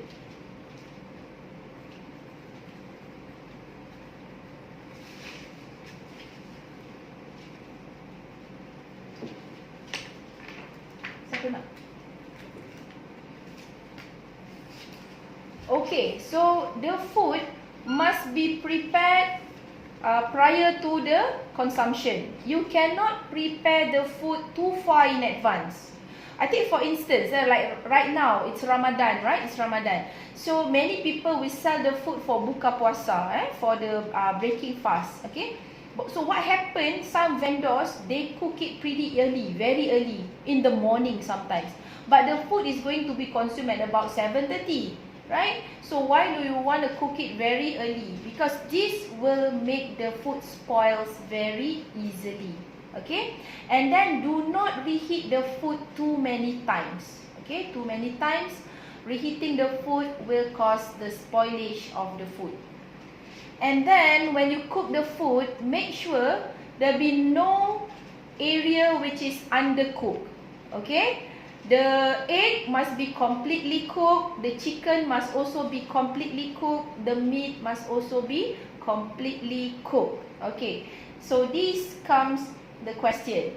Some people will ask me, okay, how about if we have like, sometimes in higher end restaurant they have rare, medium rare, medium well, and well done. Alright, let me tell you, okay, if the meat is cooked medium well, and well done, means on the three higher temperature, so medium well, well done, the meat is actually well cooked, more than 75 degrees Celsius, the internal part, because you cannot see blood or the red part of the meat. But if it is medium rare and rare, of course you can see like some blood, some raw part of the meat. So meaning that it is not achieved 75 degrees Celsius. Okay, so it is always recommended to keep yourself safe, to keep your consumer safe. For the meat, you cook medium well, and well done only. Okay. For chicken must always be well done. Okay. Chicken, there's no way that you cook medium rare or medium no. For chicken, you must always cook well done. Betul tak, chef? Chicken must always well done, kan, chef? Sebab because in chicken there is one bacteria called salmonella. You want to make sure the salmonella is completely killed. Please make sure there is no raw part in the chicken, especially the core part. You can see the bone part. Sometimes the bone marrow is still red. Sometimes the bone is still undercooked. Okay, so their tendencies, if in case there are salmonella in it, the salmonella might be still survive. Okay, and it can cause harm to you if you consume raw chicken. Any questions so far? No? Okay, you can clearly understand. Okay, this salmonella case, especially in school, a lot of this case, because sometimes they don't cook the chicken or they don't cook the food properly. Sometimes the school children can get stomach upset due to the salmonella lah, right? Okay, so store cooked food. Okay, if you're storing cooked food, number one, never keep hot food directly in the chiller. If you want to keep hot food, okay, if you want to chill your hot food, what you can do is you have to keep it outside first, okay, at the room temperature. Bring the hot food to the room temperature before you keep in the chiller.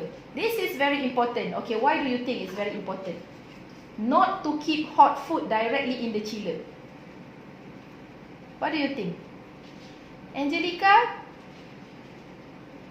What do you think? You cannot keep hot food directly in the chiller.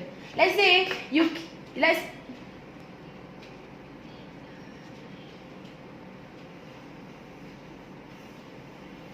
okay, below 10 degrees Celsius, right? You have to keep the chiller at below 10 degrees Celsius. For the raw material chiller, is even you have to keep it below 4 degrees Celsius. Below 5 degrees Celsius, isn't it? Alright, so why do you think the hot food can spoil the whole of the food in the chiller?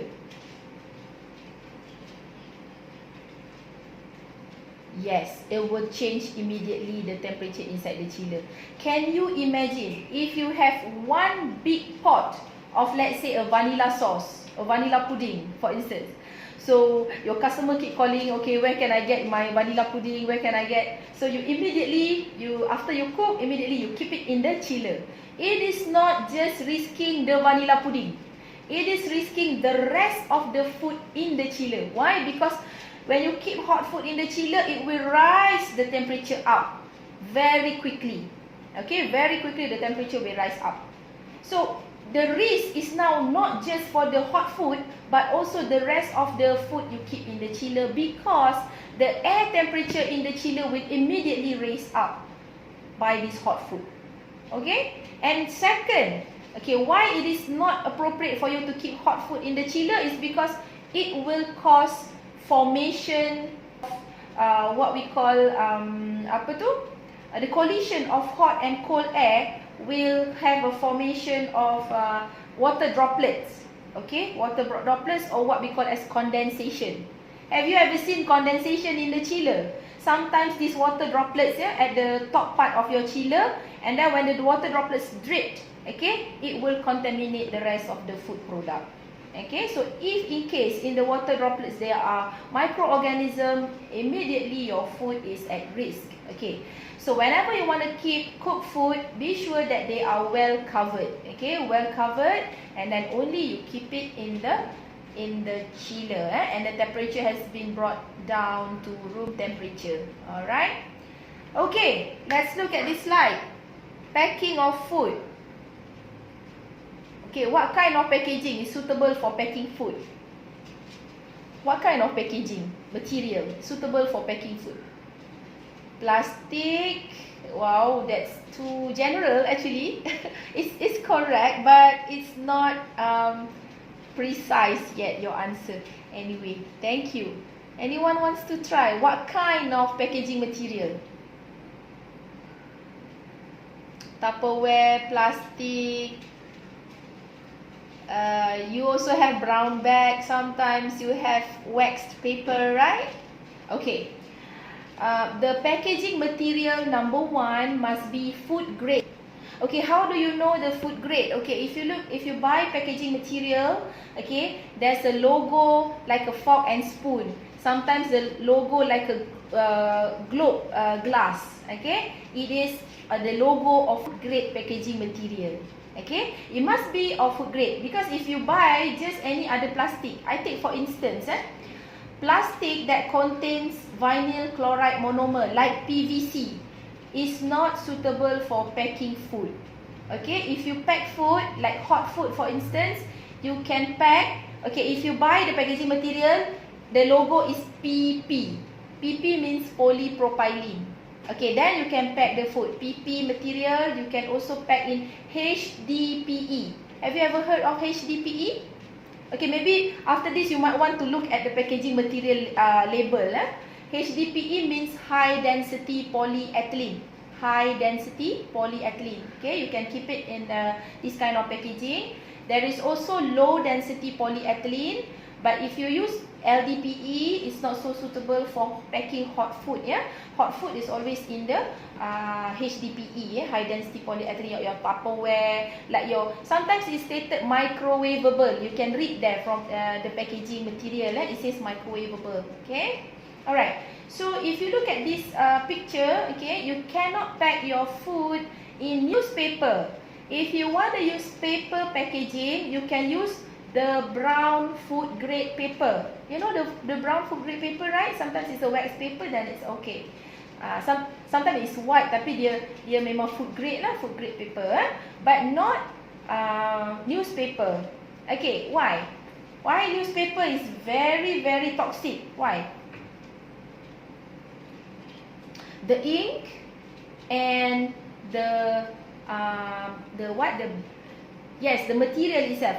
Because nowadays the newspaper material is actually made from recycled material. So the process of recycling requires a lot of chemicals, right? So sometimes they put a lot of bleaching agent. Bleaching agent, these are highly toxic chemicals. So these toxic chemicals shall remain in the newspaper. So that is why sometimes I still notice there are some people out there packing the food in the newspaper wrappings. So this newspaper shouldn't be used at all, because we are scared of the chemical from the ink, not just from the ink but also from the bleaching agent outcome from the recycling process. Yeah, alright. So can we use styrofoam or polystyrene? What do you think? The use of polystyrene? Yes, it is also prohibited. Yeah. Okay, so be sure you use the packaging that is food grade, and please look at the label properly before you decide to use the packaging material. Alright. Okay, so these are some of the examples how you serve the food. Yeah, so the food should be served by placing the food in the right covered container. Okay, and then whenever you serve, be sure that you use the tongs like this or utensil to help your customer or the user to pick up the food without using their bare hands. Yeah. Okay. If during the serving, let's say it's a buffet table, for instance, it's a buffet table.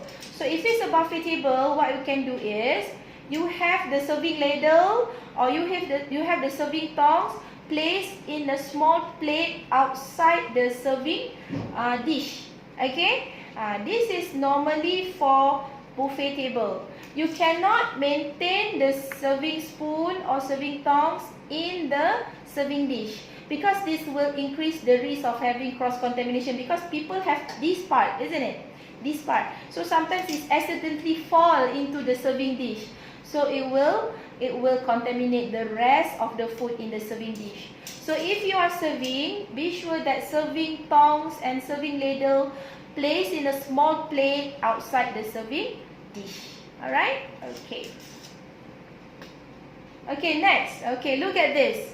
How bad this can be. But in my school days, last time, this is a pretty common view.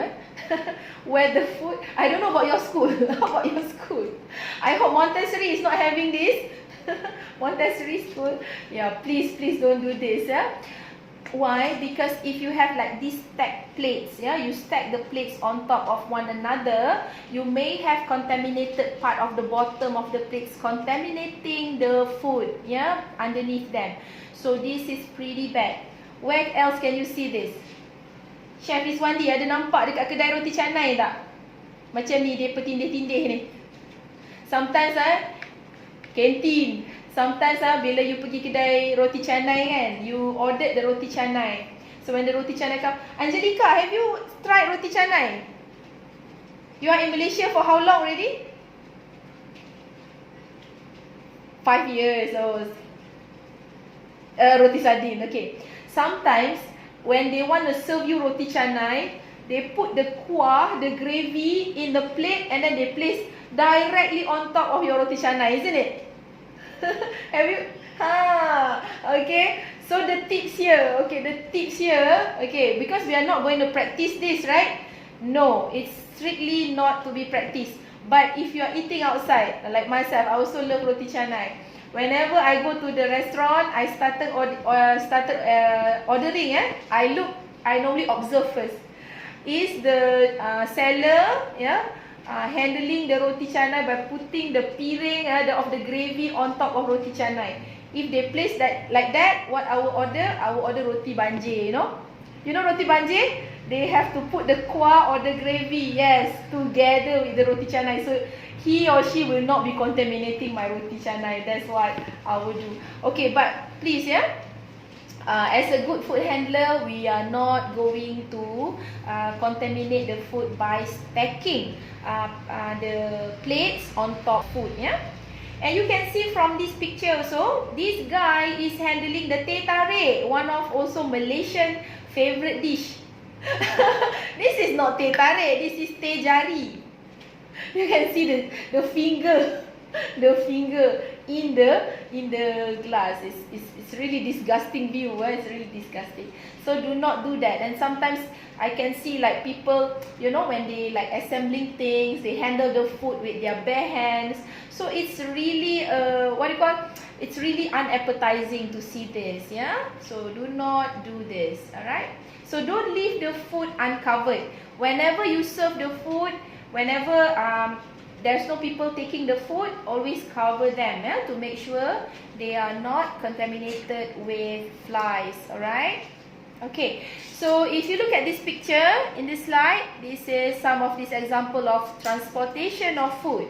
So if you have engagement with like Grab or Food Panda, okay, they have the proper bag, yeah. This is what we call as insulated bag, to keep the hot food hot. Alright, so you cannot transport the food product in the container or in any vehicles that is not meant for food carriage. Alright, the food carriage must always be appropriate for food transportation.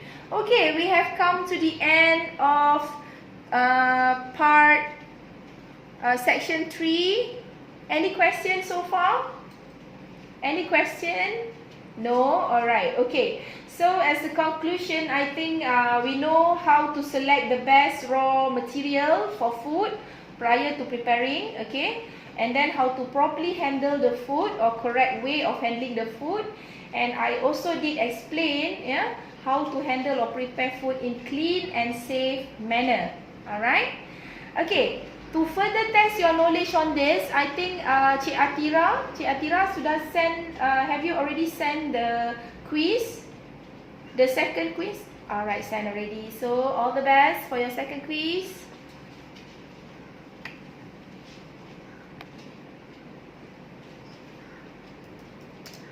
Oh, yeah? Okay. Tak apa. Actually, for this quiz, we can discuss the answer.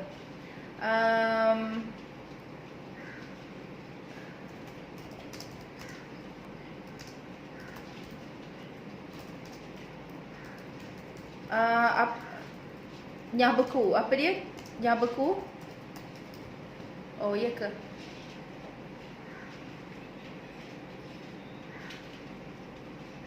Oh, ya ke? Tak boleh klik. Oh, jawapan tu technical issue lah. Tapi tak apa. Sebenarnya kalau dah 4 tu pun still kita consider sebagai pass lah. Still kita consider sebagai pass. Alright, no problem. Okay, nanti kami tengok balik kenapa dia tak boleh tekan pula. Okay, tak apa, nanti kami tengok balik. So the rest okay P5.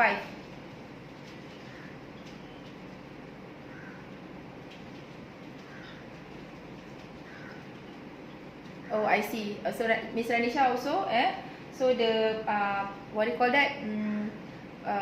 Defrosting, the process of defrosting.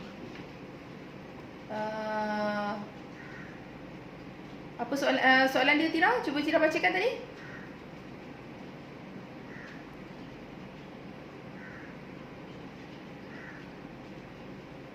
Oh, okay. Alright. Yes. Okay. So bezanya soalan tadi adalah direndam. Sebenarnya kita bukan rendamkan tau. We are not like submerge or dia beza dengan put it in under running water. So that's why you have to keep it in the container where you keep the water runs. So that's why we call it as defrosting under running water. Defrosting under running water, right? Okay. So I hope after this you can practice lah, either to defrost in the chiller or defrost under running water or defrost in the microwave. Alright? Okay. So okay, I think we can proceed.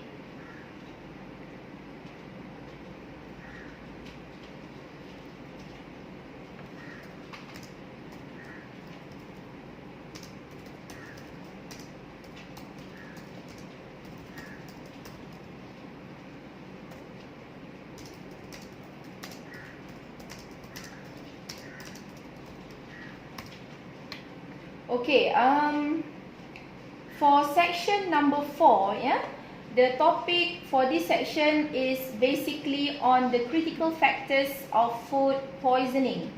Okay, because food poisoning is one of the common illness, alright, so that's why we have to make sure that we are able to eliminate foodborne illness. So these are some of these critical factors, but before I proceed, let's go through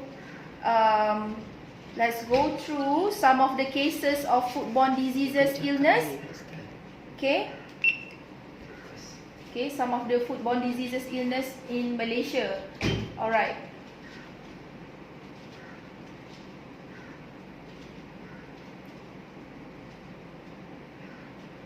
Sorry. What happened here? I cannot get the slide.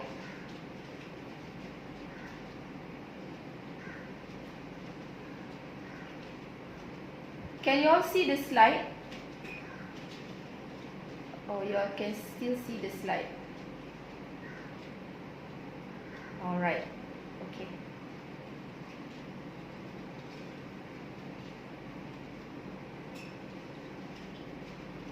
Okay, so this slide shows the food safety issues.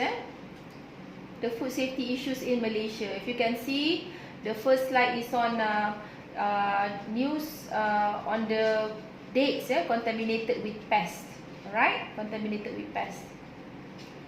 So you can see inside the dates, if you cut open the dates, you can see lots of cockroach eggs. Yeah, it's beetle eggs. Alright, next is the case of pomegranates. Yeah, pomegranate. Yeah.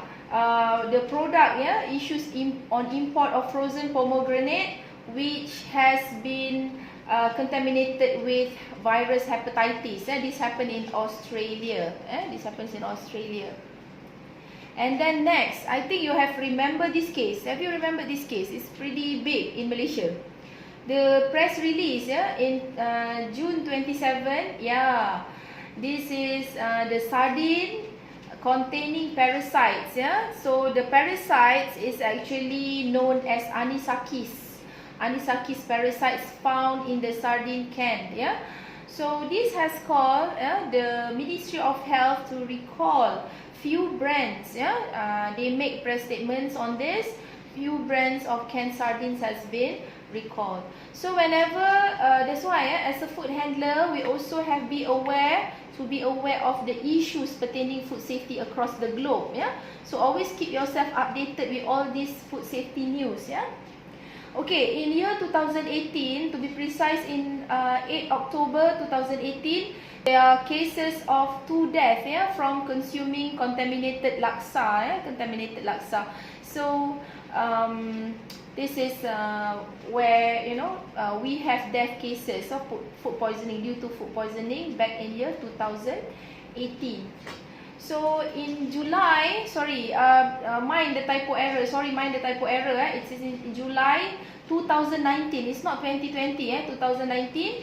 Starfresh brand drinking water was actually the product of drinking water contaminated with Pseudomonas. I'm sorry about the typo error. Okay, and then this year, and still we have this issue, the COVID-19. Okay, it was said that it was a zoonotic disease which can be transmitted from animals to human, which the animals are being eaten, and these are what we call as exotic animals such as snakes and bats. Actually, I do not want to talk much about COVID-19 since we are in this scenario, we are in these situations, we still have this in Malaysia. But I would like to draw your attention about the market in Wuhan, because we know that the case, actually the transmission of COVID-19 was due to the handling of the food in the market, where they sell live animal and dead animal at the same type of market. So that's why when you want to source your raw material, you want to source like chicken, meat, be sure that you buy at the right market, at the market which are also practicing food safety. there is no live animal sold in the market, alright? So that's why be sure that also, because we are still in this situation, yeah, in this COVID-19 situation, be sure that we get our source of raw material from a safe supply. Yeah, be sure it's from a safe supply. You have heard of the case, new case, I think last 2 weeks in Selayang wholesale market, right? COVID-19. So that what caused the Selayang wholesale market to be shut down, to be closed. Yeah, so be careful whenever you source out raw material. Okay, alright. So the symptom of food poisoning, as I mentioned earlier, okay, it will start off with fever, stomachache, diarrhea, vomiting, and also headache. Okay. Okay, why do you have fever together with your stomach flu or diarrhea? It's because of the infection. Okay, the infection may cause fever. Alright, so after having like severe vomiting, okay, and diarrhea, you may also have dehydration. So that's why if you go to the clinic, you go to the doctor will give the oral rehydrating salt, yeah, ORS. So what do you do if your premise, yeah, heat or maybe said to cause the food poisoning? Be sure that you report to the authority, yeah, report to the authority. Alright, and then we should in school, you need to report to the authority if this case do happen, yeah, you need to.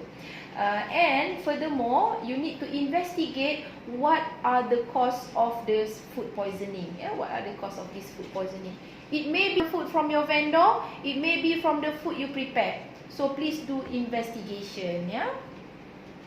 Alright, if you look at the food spoilage, okay, the food may spoil. Alright, so these are some of the signs of food spoilage. So if you see any of these signs of food spoilage, it does mean that the food cannot be used. It may be in the form of raw material, it can be in the form of processed food. Okay, so here are the list of characters of spoiled food, yeah, such as sometimes it become foamy, like gravy, yeah. If they spoil, it become foamy. Sometimes it becomes slimy. Okay, it becomes slimy, or sometimes it's stretch or become like sticky. Yeah, become sticky. Sometimes it come also with off odor or smell, or pungent smell. All right. So I just leave the 3 column empty there. What are the other characteristics of spoiled food? Moldy, yes, moldy. What else? Sorry, Cik Iswandi cakap apa? Ada fungi, sometimes dia ada fungus, okay. Some change of color, yes, change of color.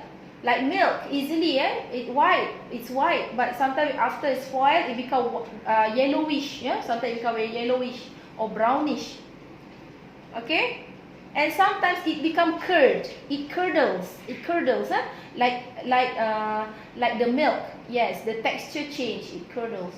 So that is some of the characteristic of spoiled food. So if you find, that the raw material or any food material that has this character, do not proceed to use them, because it has been contaminated with spoilage bacteria, and a lot of this spoilage bacteria actually produces toxin. Okay, so these are some of the 3 factors causing food poisoning or foodborne illness. Number 1 is microorganism or bacteria, or easily we call them germs. Okay, it can also be chemical substances, it can be also physical objects. Okay, let's look at the microorganism. Okay, so as I mentioned earlier, I did mention about Staphylococcus aureus. So Staphylococcus aureus are those bacteria that is, we are the handlers, are the carrier, right? So we have to maintain good hygiene, because these microbes can contaminate and spoil or cause contamination to beef, chicken, yeah, any poultry, yeah, sandwich, milk, cheese, and also the rest of the cooked food. Okay, so caused by food handler not practicing good hygiene during handling of the food. Yeah, Next is the salmonella. As I keep mentioning about salmonella, salmonella is pretty much associated with poultry product, like chicken, eggs, and also milk. Alright, so the cause is because of food are exposed to cross-contamination. And salmonella is the reason why we all have to take typhoid injection, because we don't want to be the carrier of salmonella as well. Okay, salmonella can stay in a human body for long. Alright, so that's why some human will show symptoms. They have fever, they have illness. But some human beings, they don't have symptoms. To control this, all the food handler must get typhoid injection. That is to control the risk of having salmonella type B and paratype B. Okay? Next is the E. coli, or we call it Escherichia coli. People call it E. coli. This bacteria is also known as fecal bacteria, oral fecal bacteria. Why? Because it's pretty much associated with fecal matter. That's why we need to wash our beef or clean our beef properly before we use. Otherwise, you may have some traces of fecal matter that comes together with Escherichia coli or E. coli. Burger patty, cheese, raw meat, cold cuts, you have to be careful when you use them. Make sure you keep in chiller, make sure you keep in freezer whenever you want to store them. Under the temperature that is not supporting the E. coli growth.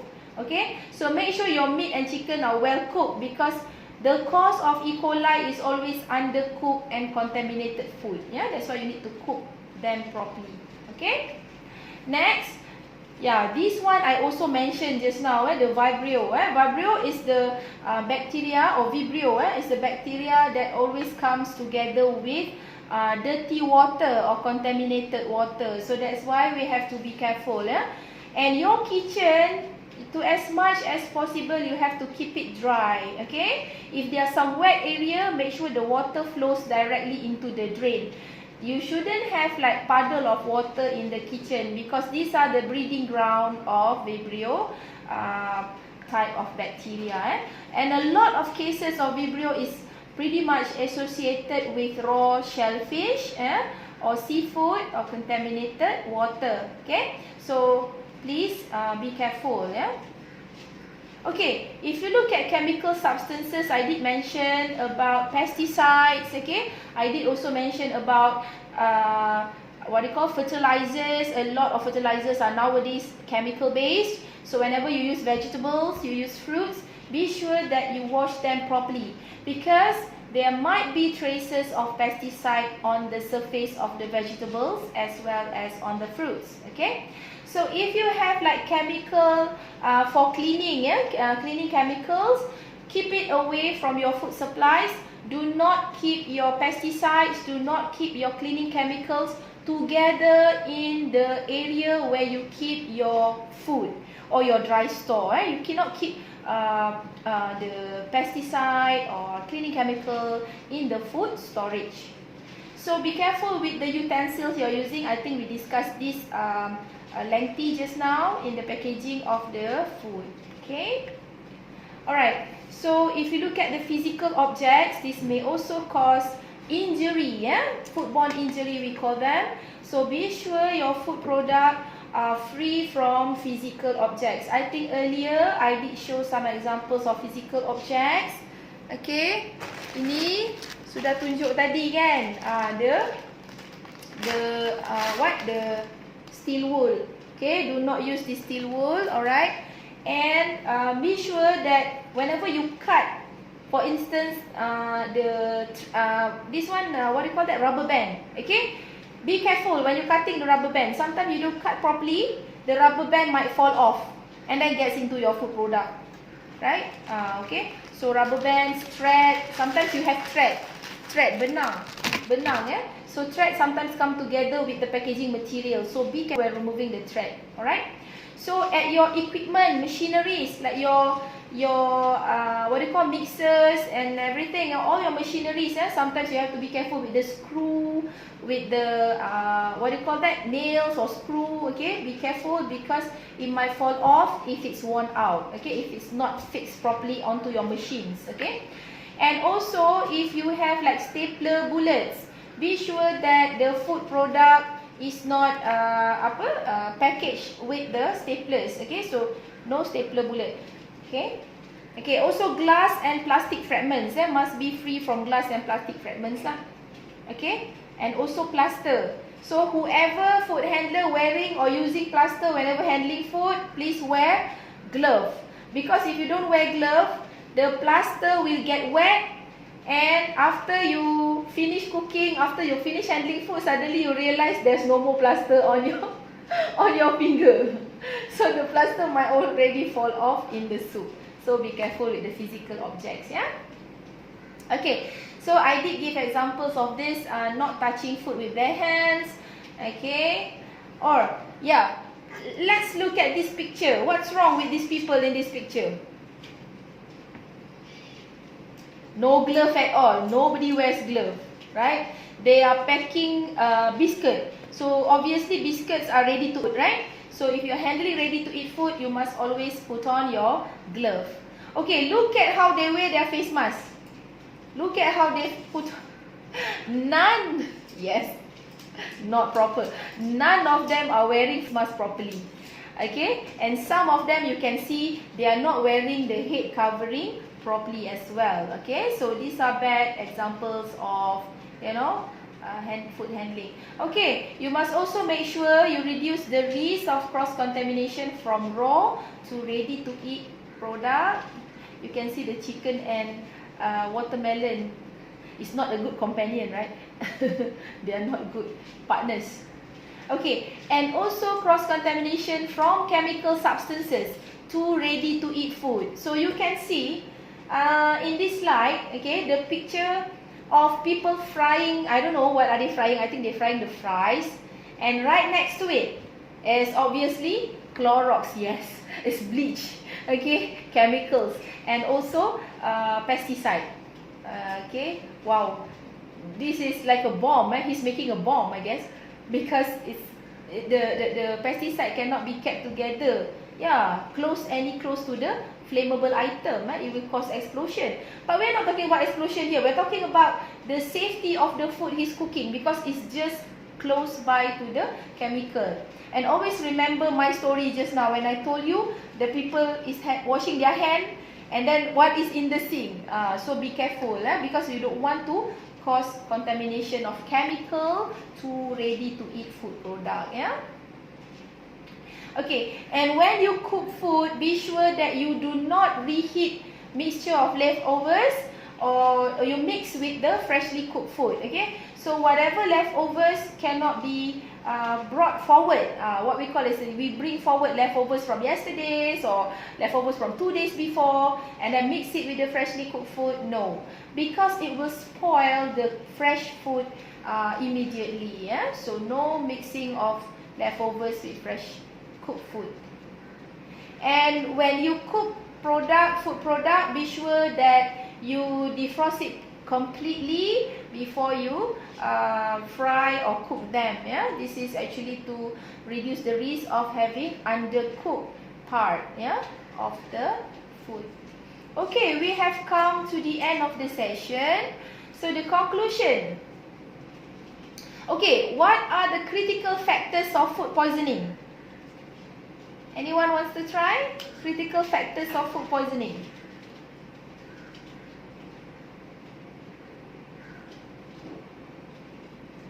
Bacteria, yes, food that contaminated with bacteria. What else?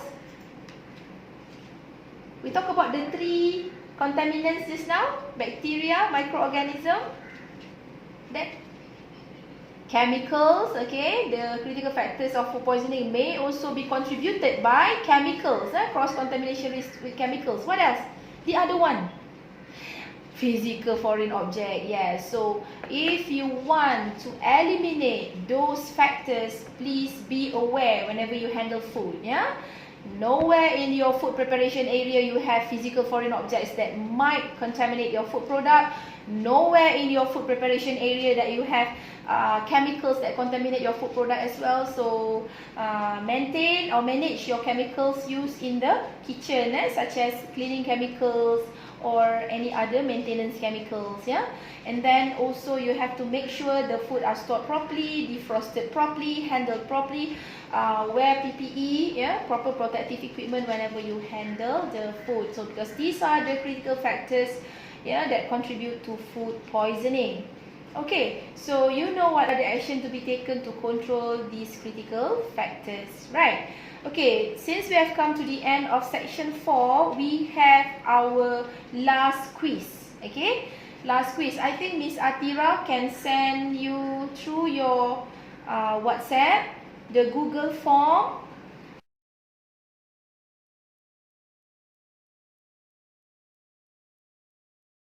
So be a smart food handler, alright? Be sure that you are always be a smart food handler by handling the food properly. So ensure that you always have this in mind, okay? You always have this in mind. What we are all practicing is not just for our compliance to the legal requirement, because compliance to the legal requirement is mandatory, okay? So you must always comply to the legal requirement. Not just that, but you also have to make sure you comply to all this because of the concerns of your consumer or your customer. Okay, making sure the food will not cause harm when it is eaten or consumed by your customer. Okay, so be a smart food handler. Be sure that we are not having bad reputation. Yeah, always have to have good reputation on handling food. Okay.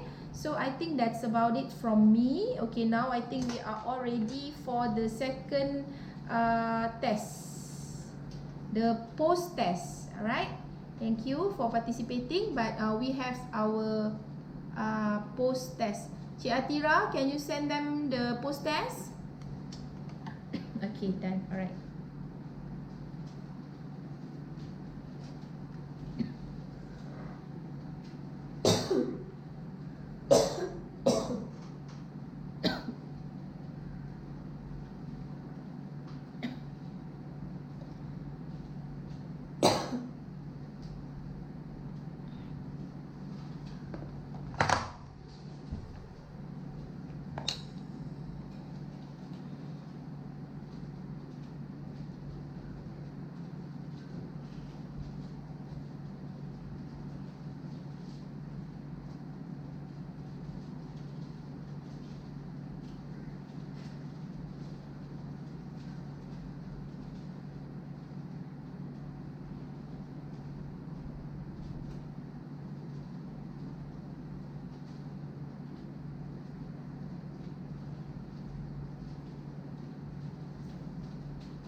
If you want to ask me anything, maybe not clear the picture you get.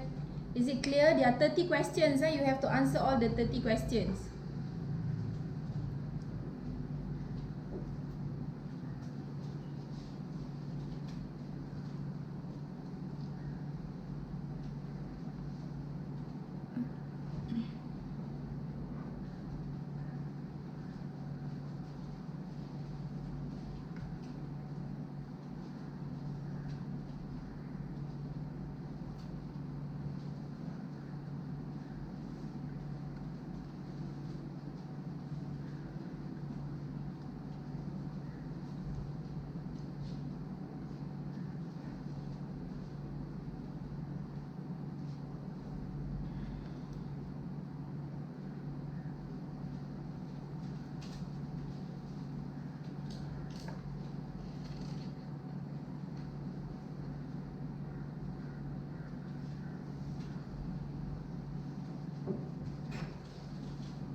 Oh, you can write Gula Cakery. Organization is basically your company name lah. Okay, welcome. Food handler. Food handler. You put the course title as food handler training. Yeah, just food handler is okay.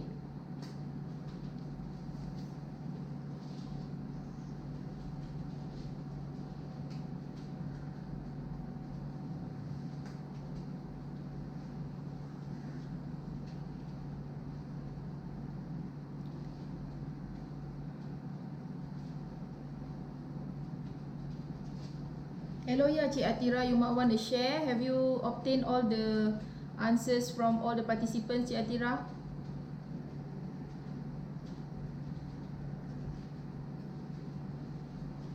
$30/30, that's for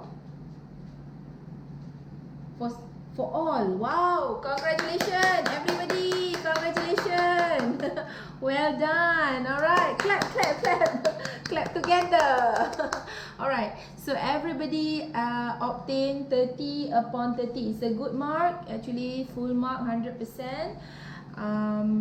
Okay, so we are now have come to the end of the session. We have one more for you to answer. That's just evaluation of the training effectiveness, yeah. Okay, okay, since the training is done on an online platform, okay, we would highly we encourage suggestions from you or any room for improvement for me to improve, okay. And at the same time, please help us to fill out the evaluation form. I think Cik Atira has already submitted the evaluation form. Yes, alright, okay. So please, we welcome all suggestions, yeah. Thank all of you, my participants, Miss Su Mian Ling, Miss Peggy, okay, Miss Ranisha, Miss Angelica, as well as Encik Ahmad Iswandi for participating with our food handler training.